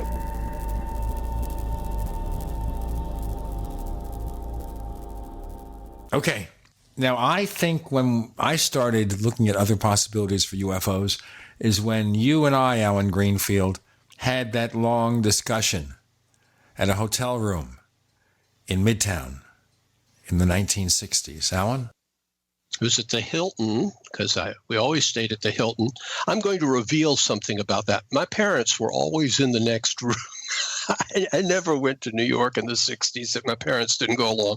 But I had the liberal upbringing, and they basically used it as an excuse to do New York. And I did New York in the fashion that I did it. Anyway, yes, we had a discussion, and I think having spent at that point 6 years in ufology and chasing after the notion of spaceships from another planet, first it was Mars, then it was some other solar system. I have even heard the sort of truly ignorant from other galaxies.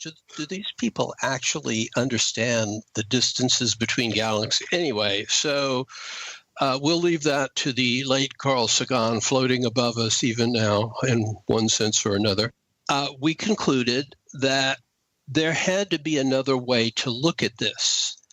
And I said, well, I didn't know anything about quantum physics at that point because I was just out of high school and had just started any kind of higher education. I said, maybe there are other dimensions. And the next year, I started a thing called Alternate Horizons newsletter, which had like a 2-year run. Like all of the newsletters that as you pointed out, it was strictly, it reached 200 people maybe at its peak, and you had to staple it and fold it. Of course, I didn't do my own printing. It got done at my father's office at night. But it sort of set the tone that I used later in a thing called the Para-Ufologist, which had a long run, although it was infrequent, and sort of the last of the UFO zines that I did, to discuss things in terms other than the nuts and bolts approach. I used a couple of mostly reasons not to associate UFOs with outer space because they're not seen pretty much in outer space. They're seen here. I would say that they've always been seen here. Some version of mysterious things in the sky, mysterious sightings of, well, we'll just say beings, and that covers a whole variety of things. As long as the human beings have been recording history or scratching pictures on walls in what I like to call paleo-ufology, because I hate the term ancient aliens for a large variety of reasons, including my appearance on the program. By the way, I met von Braun once, which was, for a Jewish guy, difficult because I knew his background. But be that as it may, I think that the evidence for being from some other world, meaning another planet, was never there. There was no reason. They weren't seen coming from point A somewhere out there to point B here. They were seen here. And there's an interesting psychological question there if you don't assume that it was something that was planted or I think it was hyped, but I don't think it was planted, that why would people go for that particular solution? I understand that I read the Book of the Damned by Charles Fort way back when I was a teenager, but Fort was very clear that he was kidding around, and he would document real events, and then he would make up something that was meant to be funny, tongue-in-cheek, about what accounts for frogs falling out of the sky or whatever. And if you read it, it's clearly satire. And I don't know, never having really been a member of any Fortean group. I spoke to one of the Fortean groups in D.C. the week that Richard Nixon resigned. I remember that very well, but because it was in D.C. But if Forteans took Fort literally on those theories, that's beyond me. On the other hand, Borderland Sciences was talking about visitations from otherwhere as early as 1945, if I'm not mistaken. And Meade Lane, who was the founding head of that long-running organization, still around, was both an occult initiate, which is something that I have an interest in, and more than an interest, actually, and what you might today call a ufologist. I think that there probably have been speculations of that sort, going back to the dawn of history or prehistory. We even have, what is that line in Cyrano de Bergerac, where when in doubt, he jumps up and down and says, "I've just landed from the moon. I am a moon person." That the idea is sort of perennial, but it isn't based on any observations whatsoever. So I began to move towards, looking for an alternate. And then I encountered the many worlds interpretation of quantum mechanics, and that became my touchstone for those people who read my daily, one would say, compulsive blogging. I think that probably accounts not only for UFOs, but for a whole variety of things that for some reason are kept in separate pockets, which are very resistant to ever being considered together. My model for how to deal with it is parapsychology. At least they try to be scientific about it. I don't know that I have the correct idea on this, but I suspect I do, and I do. Rick will confirm this, I'm sure, maybe Tim as well, that when we had our 50th anniversary reunion of the people who did the National UFO Conference, I was surprised that there were no ETH proponents left among us survivors from that period. Everybody had moved towards some version of an alternate reality view of where they come from and how to account for a wide variety of things. Of course, the speaker from the local UFO group, a MUFON affiliate, if I'm not mistaken, Rick, if you correct me, he was, pretty much doing ye old nuts and bolts ETH. And he's had some pretty wild experiences, though. We've had him on our show exploring the bizarre, and he's got some stuff that are pretty paranormal in nature with aliens and, not just physical craft from outer space. Well, I mean, I don't know the man, so Yeah. Rick could speak to that better. But people often, if they're involved in something like MUFON, will become nuts and bolts when they're speaking, as if there were nothing else that was respectable.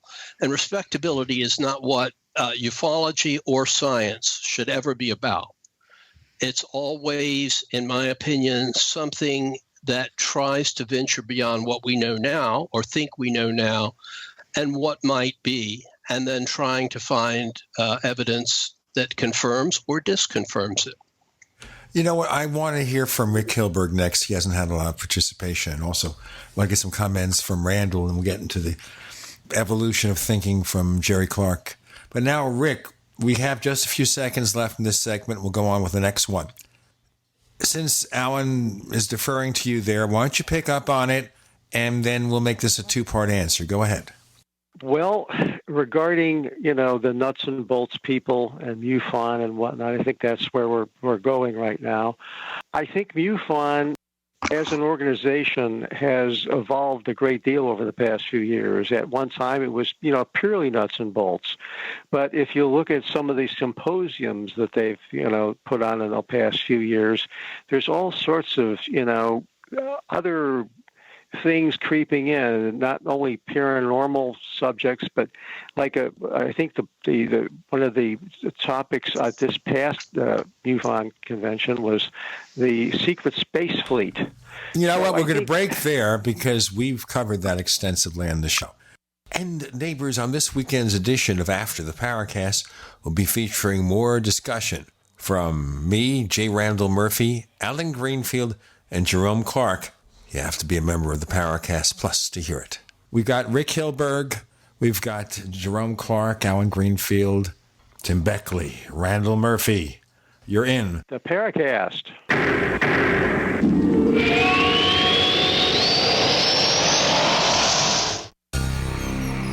Thank you for listening to GCN. Visit GCNlive.com today. We also have swag. We have all these exclusive Paracast things that you can buy. We've got 60 or so different items, and entails T-shirts, sleeves for notebook computers, iPad cases, mouse pads, the Paracast Jumbo tote bag, all sorts of T-shirts and jackets and stuff like that for men and women. We have a Paracast aluminum water bottle. All this stuff, you go to store.theparacast.com, store.theparacast.com. What makes it special is that the items are the best quality, great T-shirts, fabrics, and they have our official logo on them. That's what makes them special, in multiple sizes and colors. We even have stuff for children, stuff for women, stuff for men. We have all sorts of sizes, like small up to X large. A lot of good stuff. That's the swag from the Paracast. If you go to store.theparacast.com, stop by and take a shopping tour. Are you one of the 15 million men who suffer from an enlarged prostate? If your life revolves around finding the closest bathroom, if you're tired of waking up many times a night to urinate, then you need to know about Prostate Miracle. Prostate Miracle contains beta-cytosterol, which is 3,000 times stronger than salt palmetto. To claim your $10 Patriot discount, go to prostatemiracle.com and enter promo code PATRIOT. Or call 877-965-2140. That's 877-965-2140. If you had purchased $100 of Bitcoin in 2010, today you'd have $2,600,000. While that sinks in, you now have a huge cryptocurrency opportunity at below market price at a guaranteed 10 cents per coin. ProCoin, a coin publicly traded on the open market, easily converted to cash, available in 60 countries, and ProCoin is the only cryptocurrency offering coin-back rewards for consumers and merchants. Take action by August 31st at ProCoinCurrency.net. That's ProCoinCurrency.net. Deadline for 10-cent guarantee is August 31st.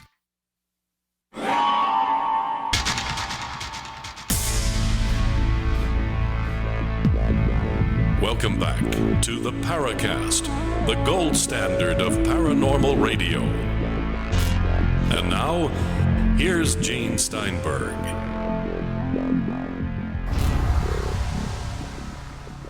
Rick Hilberg was talking briefly about how MUFON has turned. We've covered that rather extensively. I call it the downfall of MUFON, and let's get past them. Let's pretend for a while that there is no MUFON. How has your thinking about UFOs evolved over the years? Well, my thinking basically changed about the year 1970 for a lot of the same reasons that Alan's and yours probably has changed. I came to realize that UFOs go so far back into history and so many forms that it almost seems as if they are something that has been with us, since time immemorial. They've always been a part of our environment, whether they are some sort of being or who knows, whatever they are. Alan made a great point. No one ever sees the mothership from Venus roaring in from outer space. They're always seen right here. That's the clue. And so many of the motifs that you find in classic UFO cases, fairy lore, et cetera, all kind of dovetail together that we have some sort of paranormal activity going on here, some sort of elemental beings that maybe are sharing, the earth with us. That's basically my thinking today. Randall has been very quiet, listening, learning from his elders, learning about what the old fogies have to think about UFOs and such. A couple of questions in our forum of Jerry Clark. Why don't you ask those now? Yeah, here we've got one here for Jerry, one here from William Strathman, regular contributor on the forums. And he's asking Jerry if he plans on making the encyclopedia available in electronic format as an ebook. And another question, if he's considered an online subscription site for the encyclopedia so that subscribers from around the world might be able to read and comment on it article by article. Well, I'm really, honestly, sincerely flattered by those questions. The simple fact of the matter is that I don't own the copyright on the encyclopedia. If you look at it, it's owned by the publisher, Omnigraphics, which is or was a reference publisher. Reference publishing has been completely decimated, like so many other things, by the internet. And I'm not even sure the books are still in print.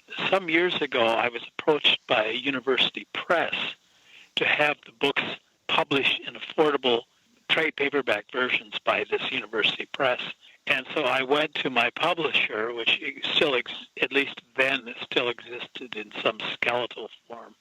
And I couldn't get anywhere with them. And I just couldn't get a straight answer about anything. And the experience was so dispiriting because I would like to have the encyclopedia available in affordable editions to anybody who's interested in them.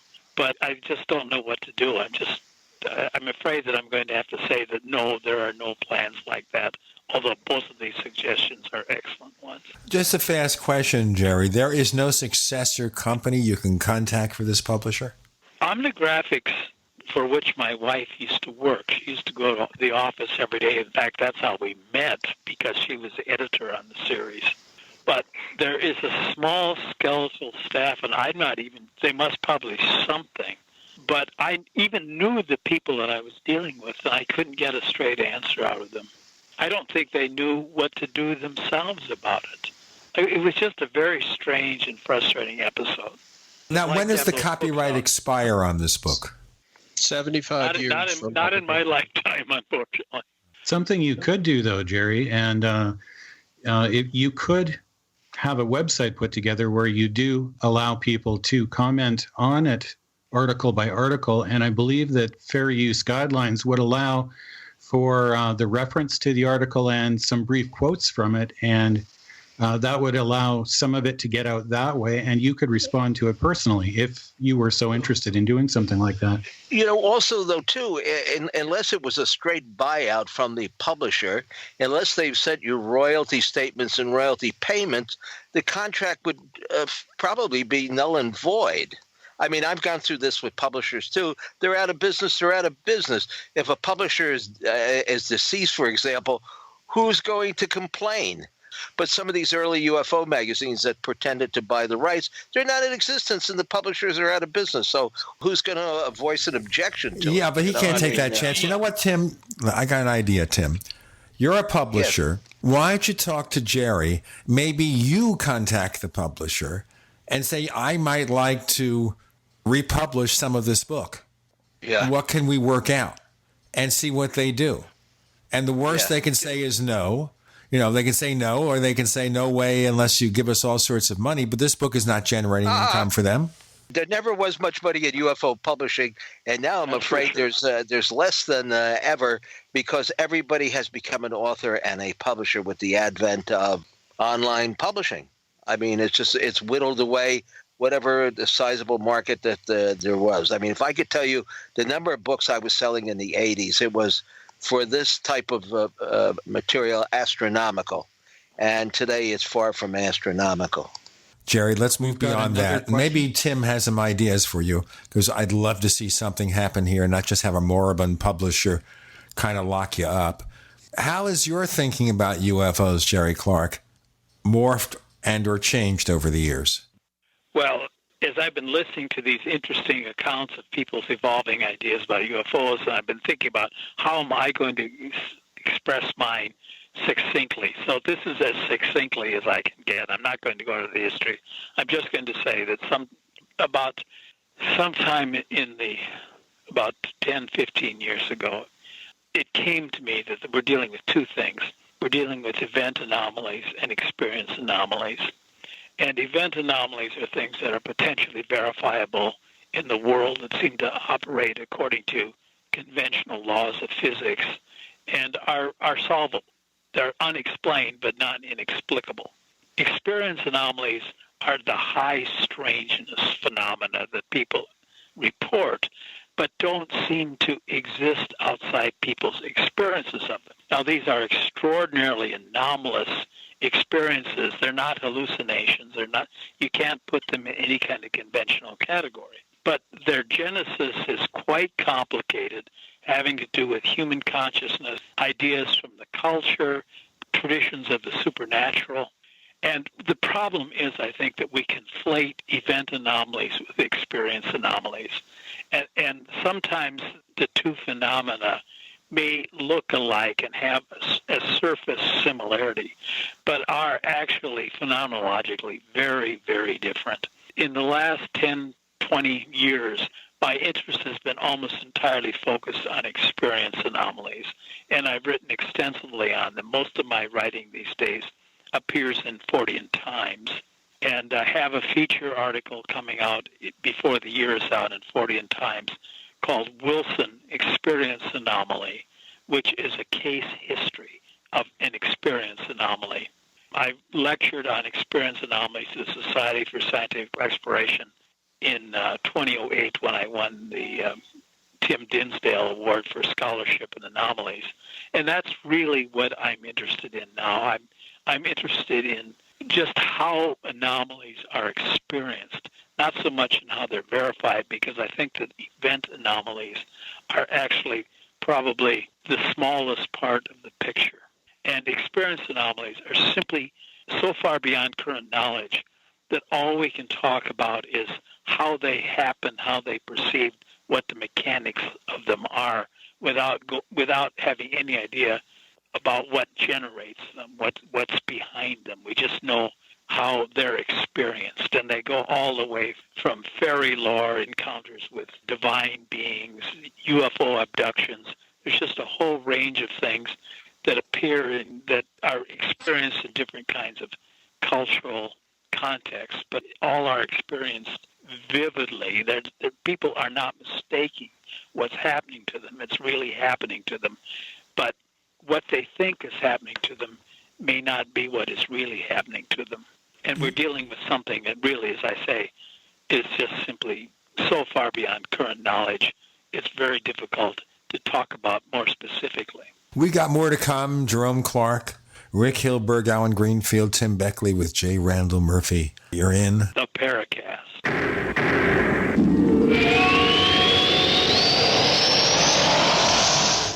Neighbors, I want to tell you about my favorite graphics app. It's the award-winning Graphic Converter. You know, Graphic Converter is the universal genius for photo editing on your Mac. Join over 1.5 million loyal users for this Swiss Army knife photo editing app. It gives you all you expect from a top-flight image editing app with tons of features, and most important, it's easy to use. It's also far less expensive than that other app that you can only get by subscription. You know, the one I'm talking about. What's more, you can get 20% off with your order right now. So write this down to learn about Graphic Converter. Go to www.lemkesoft.de/Gene. Let me spell that. www.lemkesoft.de/Gene. Hi, Peter Vaccaro for ParanormalDate.com. Are you looking for love in all the wrong places? Now you have a chance to change that by signing up for free at ParanormalDate.com. This incredible dating site puts people of like minds together. People who are interested in the strange, the unusual, mysteries, ghosts, UFOs, and the afterlife, and so much more. ParanormalDate.com was developed for you, people seeking a viable alternative to the other dating services. You can join for free by going to ParanormalDate.com, and if you decide you like it and want to connect with people, use the code GEORGE for a substantial discount. Mark Rawlings, president of ParanormalDate.com, says so many people hunger to share their experiences about the paranormal, the unexplainable, or the afterlife, and so much more, and this is the source for them to meet and share that common interest. So sign up for free at ParanormalDate.com, ParanormalDate.com, and use the code GEORGE if you decide to connect with someone you like. Looking for that edge during those intimate moments? We see many ads for enhancement, but the side effects include death. At GCN Team, we should change the Healthy Body, Brain, and Heart Pack to the Healthy Libido Pack. The brain and heart are not the only organs that require a healthy vascular system. For proper blood flow at the right moment, go to GCNteam.com or call 877-878-4203. That's 877-878-4203. That's 877-878-4203. It's about time something new came along for better selling and buying online. And I found it. What now, Marge? It's buysellmakeoffer.com. Never heard of it. It's a brand new company. That's why you've never heard of it. It's the newest and best way to sell any products online. I did all the research. Sell my car? Yes. Our home? Yep. My golf bag? Your golf clubs. All of them. How about your purse collection hoard? Hey, now. You said any product. Right. I did. We get 30 days free. And membership is only $9.95. Yep. And buysellmakeoffer.com will never charge item fees ever. Never. And this is cool. Listen to this. You can even use Skype or video to show your items. That's cool. Yes. All we have to do is go to the website, sign up, and then load our stuff to sell. I love this site. Buysellmakeoffer.com. Buysellmakeoffer.com. You got it? Buysellmakeoffer.com. Buysellmakeoffer.com. Better selling, better buying. This is Dan Pilla. Do you owe the IRS money you can't pay? Are tax debts crippling you? I've defended people from the IRS for over 30 years. I've helped thousands, and I can help you too. I wrote the book on IRS settlement, and I'm telling you, there's no such thing as a hopeless case. Call 800-34-NO-TAX to finally get free of IRS debt. With the IRS's new programs, there's never been a better time to solve your problem. Call 800-34-NO-TAX. That's 800-34-NO-TAX, or my website, danpilla.com. We'd like to hear from you. If you have a comment or question about the Paracast, send it to news@theparacast.com. That's news@theparacast.com. And don't forget to visit our famous Paracast community forums at forum.theparacast.com. Speaking of experiencers, just happened to have here a book that we're going to talk about probably next week from Anomalous Books. It's called No Return, The Jerry Irwin Story, UFO Abduction or Covert Operation, and it talks about a case back in the late 1950s that may have similarities to what happened to Betty and Barney Hill, only it happened a little bit earlier. So that's interesting. That's about experiences, and we'll look at that. Interesting how our viewpoints have changed. And Tim, we kind of know where you stand, but just quickly, Randall, you are less of an outright nuts and boltser now than you used to be. That really depends on how you look at the question in the first place. And I think that ufology and ufologists in general don't have a united view of what actually the word UFO means, what ufology is, and how it should be approached in a logical manner, perhaps with the exception of Jerome, who has done a fantastic job, in my opinion, most of the time. I couldn't have said it better myself when you said what they think is happening may not be what is actually happening. While I have the mic here, before I go on with any of my own, I really would like to... We're going to grab the mic from him using the hook. The hook's right around his neck. Go ahead, please. Because we've got another question in the forum here from one of our regular posters, Ronaway, who's, as Chris likes to point out when he's on, has more likes than posts. And this is kind of a question for everybody here. Do you have any ideas on how to engage the next generation of investigators, to inspire young people or younger people, the next generation, to get involved? And we ask that of a lot of guests, but this is a chance to ask all you guys together while you're all here and get a response from everyone. I think there won't be a next generation of ufologists per se. I think that the best strategy would be to make it or solicit making it a branch of paranormal research. Now, granted, paranormal research is, I'm talking about serious academic research, overextended as it is. Nevertheless, I would recommend approaching, for example, the University of Virginia, which has done marvelous work with a lot of paranormal things. Dean Radden is also someone that I would approach. I think that it should be treated as a paranormal phenomenon. By the way, I don't disagree with Jerry on not knowing the ultimate answer. I'm speculating that it may involve quantum phenomena, but the experience has its own numinosity and is its own numinosity. And that is true of all paranormal things. Near-death experiences. What are we to make we're of getting those? off track there. No, it's not off track at all. Near-death experiences and UFO experiences have an identical underlying similarity in that they are numinous experiences that the bottom line on them is not accessible to us. What does that have to do with getting young people involved in the next generation of ufology?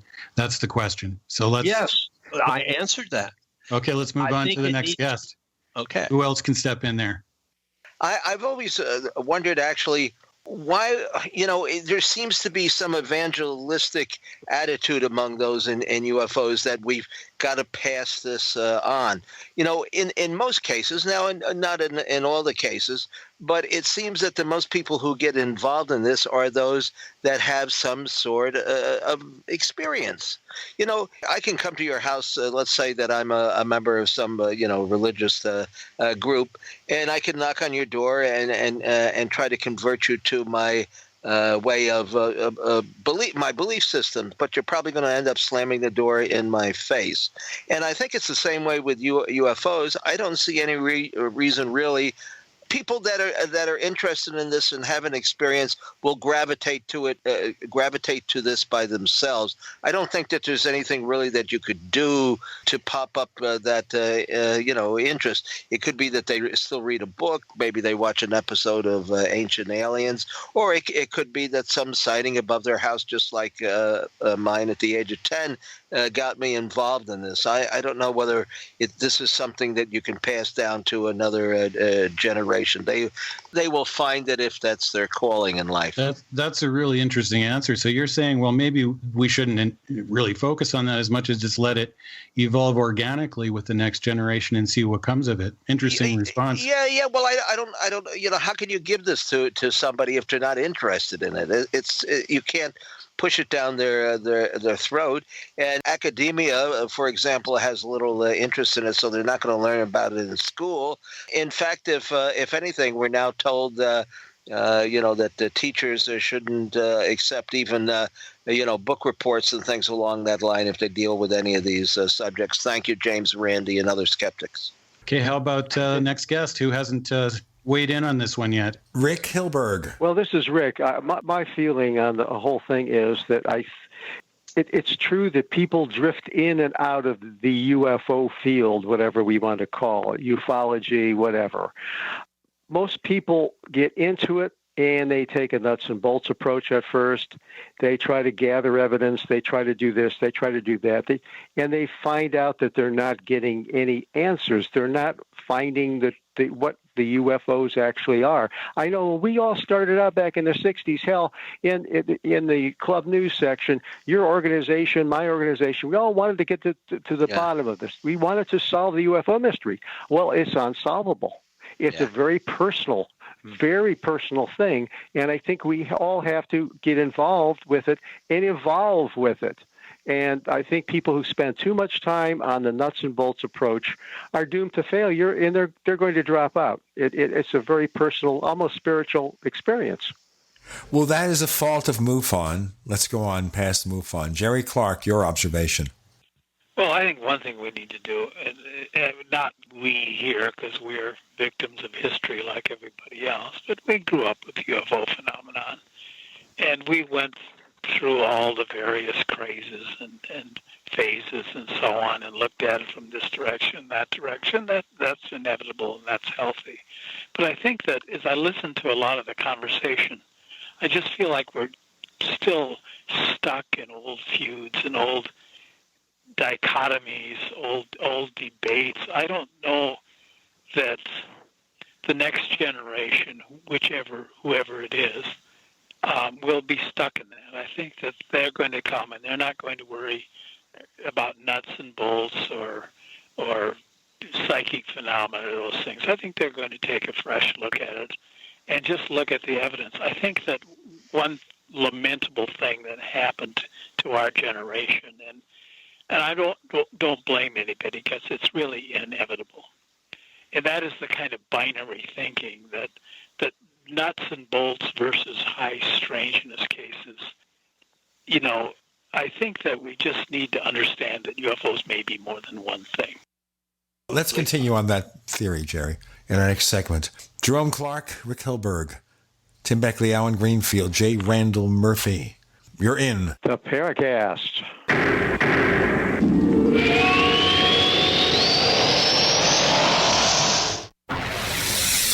You are listening to GCN. Visit GCNlive.com today. Kiss your credit card debt goodbye. I'm Pharmacist Keith. Dr. Wallach, the Dead Doctors Don't Lie guy, and myself want to show you how to achieve financial peace, creating an extra income that will last for years to come by joining Dr. Wallach's crusade, spreading his message of better health. To learn more, visit radio.recordedvideo.com. That's radio.recordedvideo.com, radio.recordedvideo.com, or call 866-257-3105 for a recorded message. Did you know children are 52 times more likely to suffer from identity theft than adults? Credit alerts will not fix the fallout. Liberty ID does, and here's an exciting offer just for you. Go to libertyid.com and cover your entire family, your spouse, your children, and your parents for only $129 a year. Use promo code FREE TRIAL and we'll give you the first 60 days free. That's libertyid.com, promo code FREE TRIAL. libertyid.com. libertyid.com.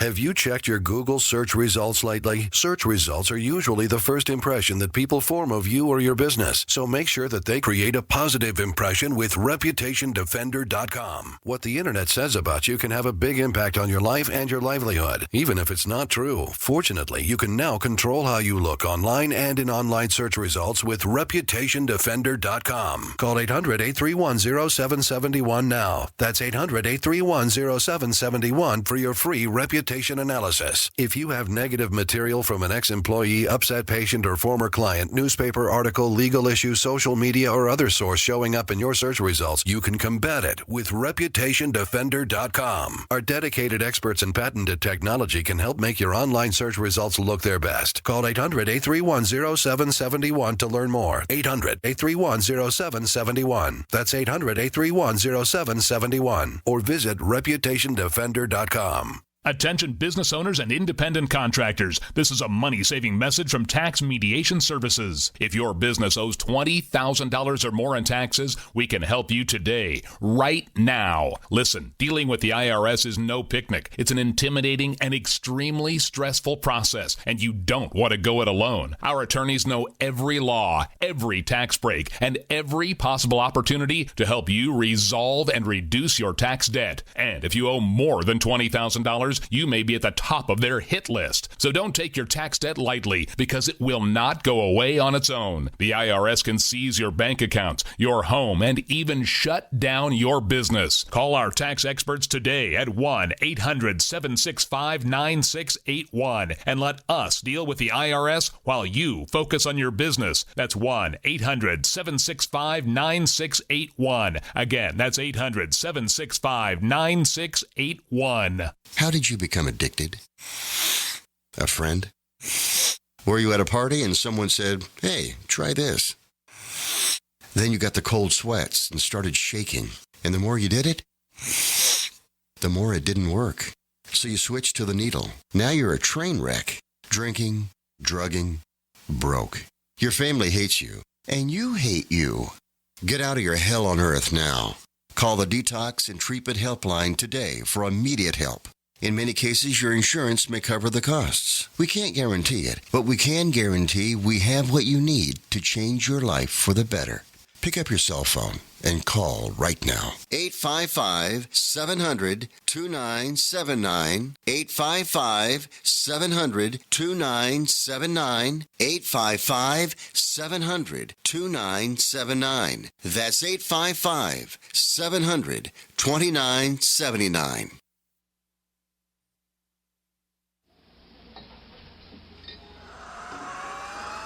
Hi, this is Joshua P. Warren, author of The Poor Man's Paranormal, and you're listening to the Paracast, the gold standard of paranormal radio.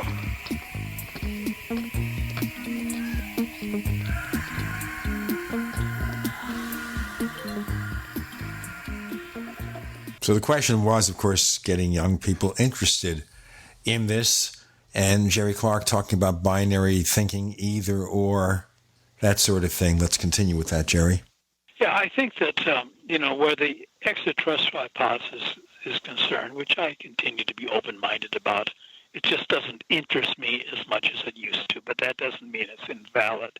If you're going to look for extraterrestrial visitors, you're going to look at the old-fashioned hard evidence cases, the radar visuals, the CE2s, and so on. That's where the evidence is, if it's there. But the other cases, which actually interest me more, are the high strangeness cases, the experience anomalies, where something is vividly experienced and survives only in perception, memory, and testimony, but nowhere else. If you're going to look for extraterrestrial UFOs in high strangeness cases, in which I include, by the way, UFO abduction stories, you're not going to find evidence of extraterrestrial visitation. You have to look elsewhere. And this is the dichotomy between event anomalies and experience anomalies. We have to decide where we're going to look, because when you're dealing with anomalies generally, there's all kinds of ways to enter into the room. There are all kinds of doors into the room. You just have to remember that there are many doors. There's not just necessarily one door. That these things happen or don't happen or are experienced in all kinds of ways. We really need to be Forteans, not dogmatists, about what is or is not happening. I think that the next generation that comes along, and I presume there will be a next generation, from time to time I hear from intelligent, thoughtful young people, and that gives me hope that there is a next generation. They'll have a chance to look at this thing, learn from what we learned, what we passed on, but also from our own blindnesses and mistakes that we were oblivious to. I always tell my kids, if I can't do anything else for you, I can serve as a bad example. In a sense, maybe we can serve as bad examples to the next generation. Most kids have already agreed that their parents are bad examples. I won't refer to my son Grayson. I think he's kind of mixed about that. We've done work together. We've written books together. But on the other hand, he has his own life and his own thing that he does. May I ask Jerry a question? Yes, we can allow that. We have to, of course, get a vote. Now go ask the Okay, question. take the vote. Jerry, okay, I don't disagree with what you're saying, although it's still somewhat binary, but if you met one of these, and I haven't met a lot of them among the millennials, one of these is young people who aspires to deal with the high strangeness cases, and they're about to start their college education. What subjects would you recommend to them as prerequisites to delving into the phenomena? Well, if they're dealing with, if they're interested in what I call experience anomalies, the high strangeness phenomena, I'd suggest psychology, history, culture studies, folklore. I agree completely. So do Interesting. Hey, this is very interesting that we have Alan Greenfield and Jerome Clark agreeing on something. Yeah. I think that eventually what we've been doing collectively and what people are doing now and will do in the future, someday in the future, when we're all dead and buried and gone, I think that the UFO topic will be of more interest to behavioral sciences than the physical sciences. And that's the bottom line. And I think that's good. I think that's where we should, Jerry said, yeah, take psychology, et cetera, et cetera. Yeah, that's going to be it. That's how we're going to understand what's been going on. Well, I don't mean it in a debunking sense. I mean, Neither do I. Yeah, and I also think that there are the CE2s and the hard evidence cases, that if someone was interested in those, that person should study physics and chemistry and astronomy. Those are the tools of which you would approach that. But the kinds of things that interest me, and I think the rest of us here, I think we're mostly interested in the high strangeness.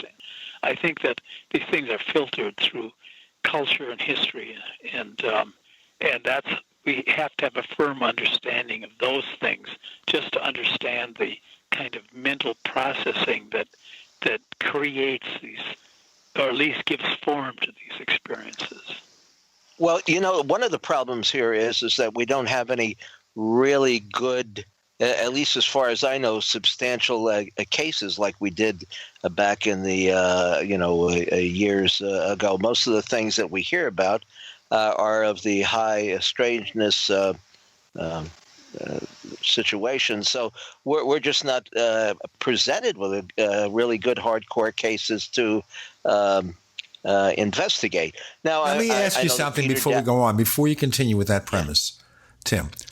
We've had Chris Rutkowski on, the Canadian UFO researcher, and every year there's a bunch of sightings, and some are pretty interesting. And we have that certain UFO organization whose name will go unmentioned that claims to receive a consistent number of sightings. So is it the number of sightings, Tim? Is it the number of sightings or simply the extent to which they offer the extra details? Well, I think, yes, the caliber of the sighting is what I would be referring to. I mean, certainly there are reports. Peter Davenport probably does, as far as I'm concerned, the best job of all of maintaining a database on this. But you certainly don't have the media bringing this to the attention of the public or to researchers. So even if there is a good case, by time it gets any attention at all, I mean, I tend not to accept anything that I see on the internet because most of it is very anonymous, and you have really no way of checking it out. In the old days, there was that newspaper clipping in front of you. We probably all at one time or another subscribed to a news clipping service, and lo and behold, there were witnesses in specific places, and you could call them on the telephone, and you could get additional data. In fact, that's probably how I went from nuts and bolts to high strangeness. I would investigate some of these cases that started out as nuts and bolts, but when I met the witnesses firsthand and communicated with them directly, I found out that they may have had a sighting of a physical object in the sky or something that had landed in their yard. But if you talk to them privately, you'd find out that there was a heck of a lot more going on that took place after this initial experience. I can make a suggestion that Tim may have missed so far, but I run this virtually daily for the last couple of years because I think it was on your program, Gene, but this is Alan, but somebody said, well, where are the sightings now? Well, I read for other reasons, I read the Google news feed every day, and it mostly is from respectable sources. And there, if you include in your category of interest UFOs, you will find that there are UFO cases in the traditional sense of not particularly numinous, that are typical of UFO cases from June 24th, 1947 through now, every day. Every single day. Some of them are foreign, some of them are domestic, some of them are from less reliable sources like Breitbart, which I ignore, or Sputnik, which is an arm of the Russian government. That's still being published? Oh, yeah. Oh, my and goodness. The point is, they published a letter of mine when I was about 16 years old. And, I got UFO reports and clippings and stuff from a lot of the then Soviet bloc countries. Let's go back to Alan in our next segment and final segment. Teen ufologists definitely grow up. Alan Greenfield, Tim Beckley, Jerome Clark, Rick Hilberg, J. Randall Murphy, our co-host. You're in the Paracast.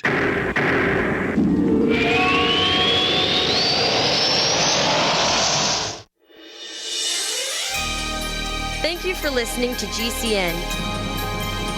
Be sure to visit GCNlive.com today. As you know, neighbors, web hosting can be pretty cheap, but not all hosting is the same. DreamHost wins Best of Awards year after year.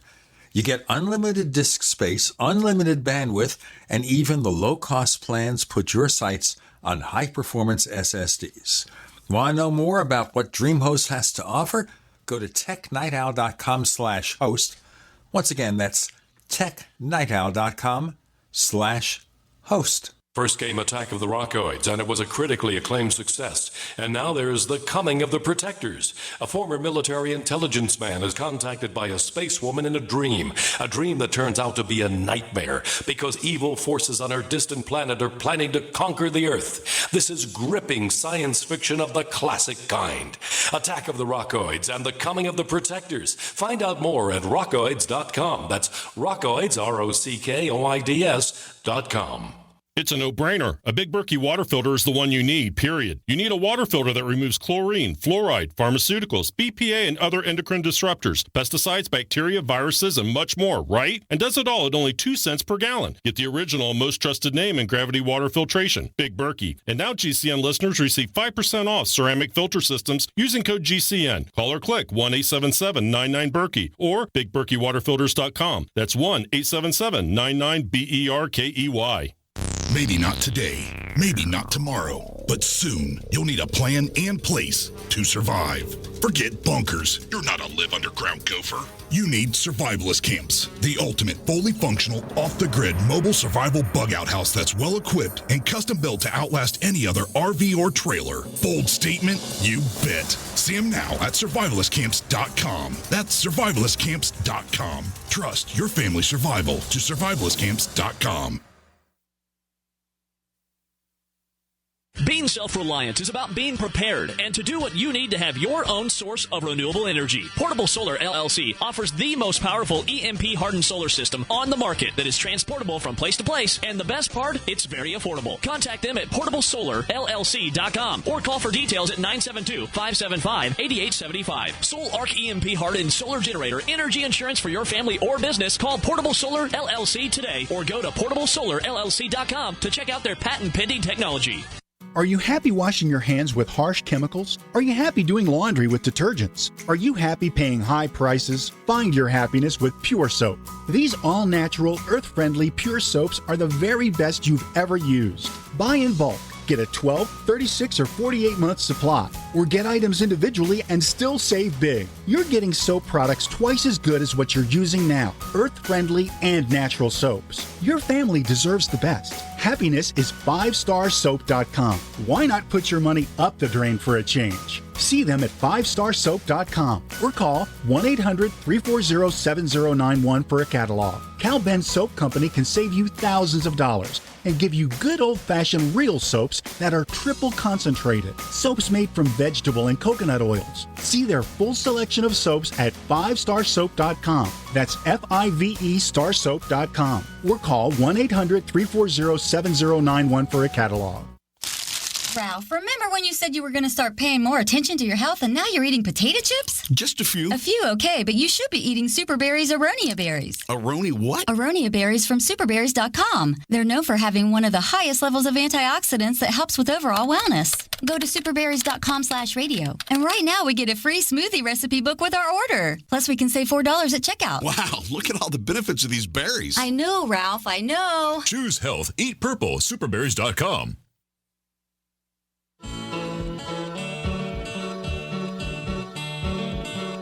This is Micah Hanks of the Gralien Report, and you're listening to the Paracast, the gold standard of paranormal radio.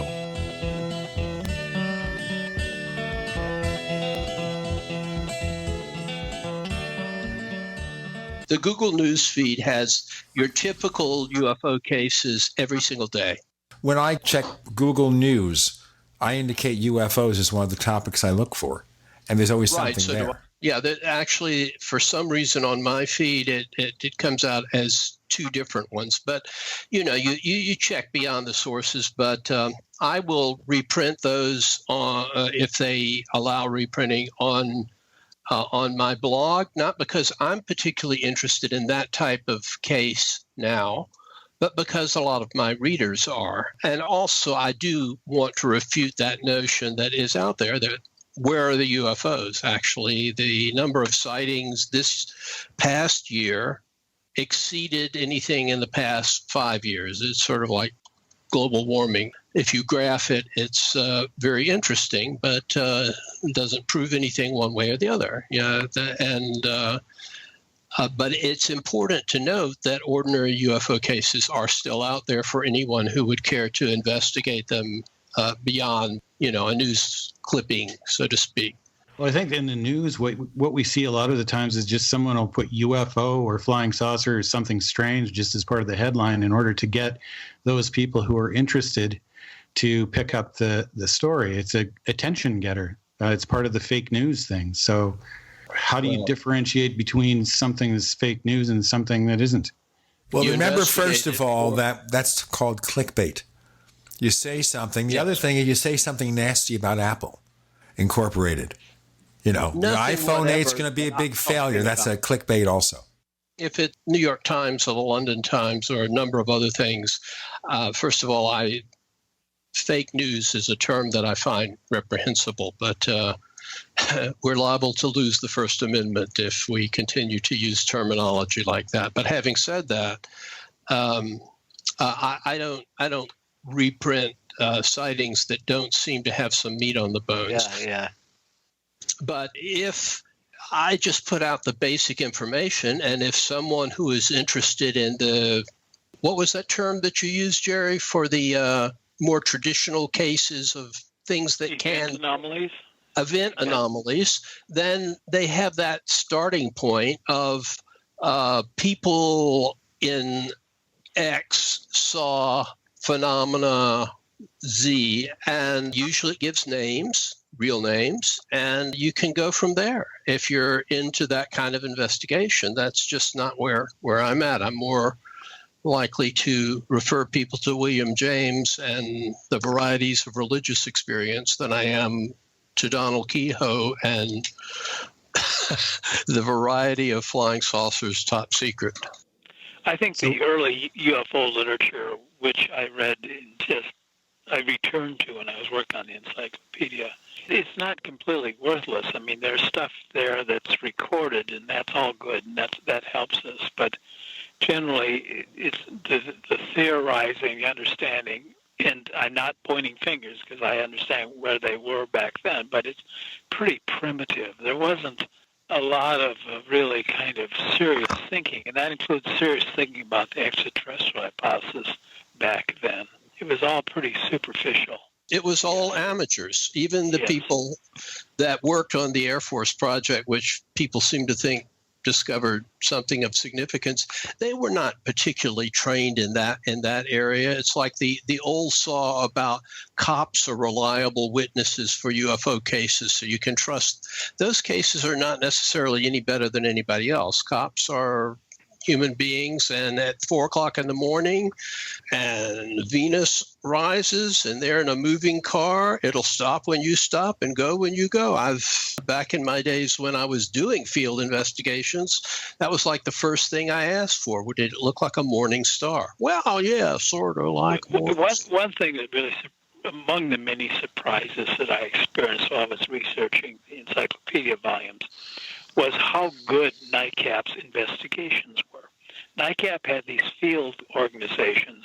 They would go out to investigate cases, and they would do just amazing jobs of running down just about everything, and they'd come back with these thick reports that even now make for utterly fascinating reading.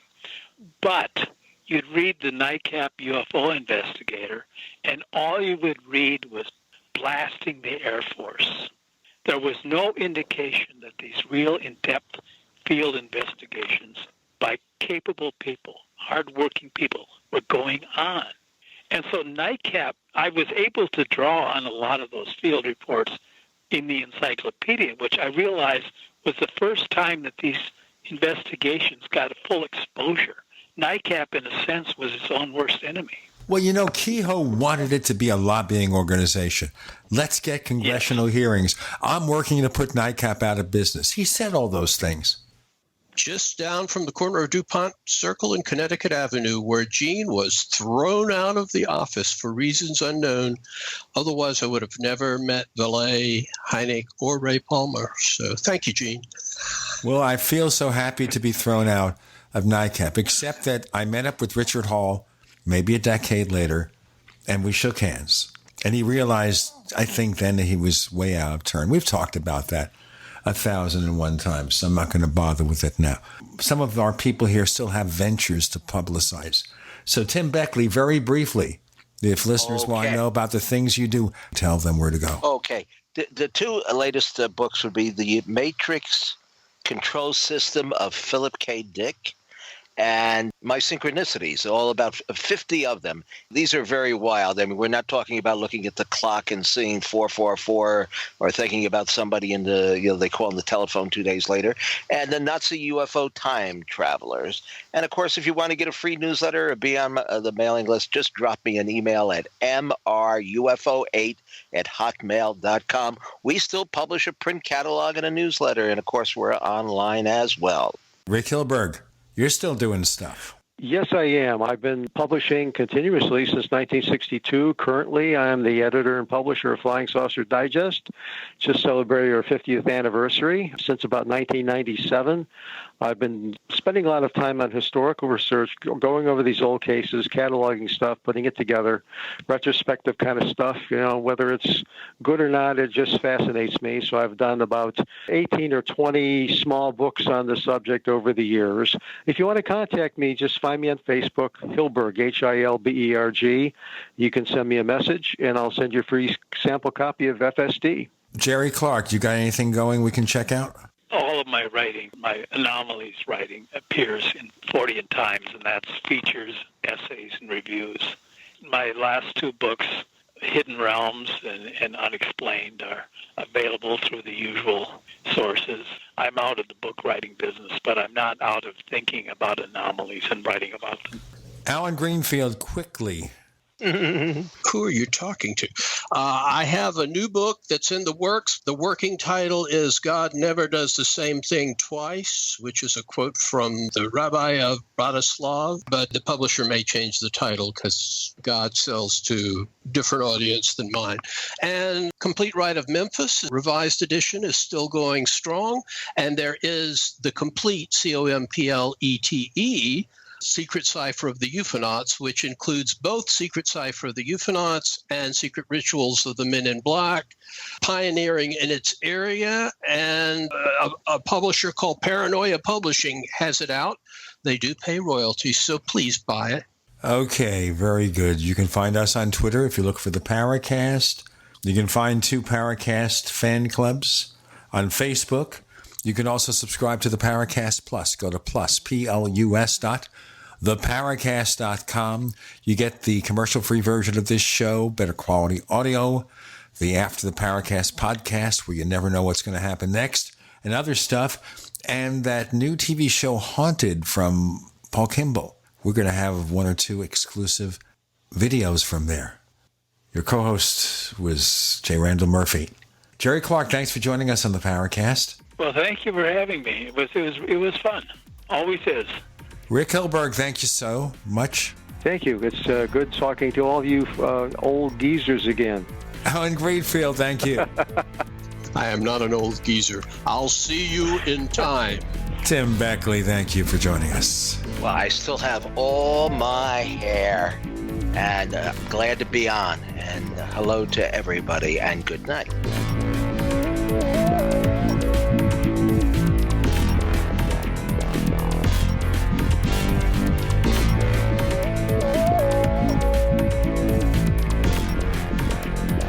The Paracast, featuring Gene Steinberg and Christopher O'Brien, is a copyrighted presentation of Making the Impossible, Incorporated. Tune in next week for a new adventure in The Paracast.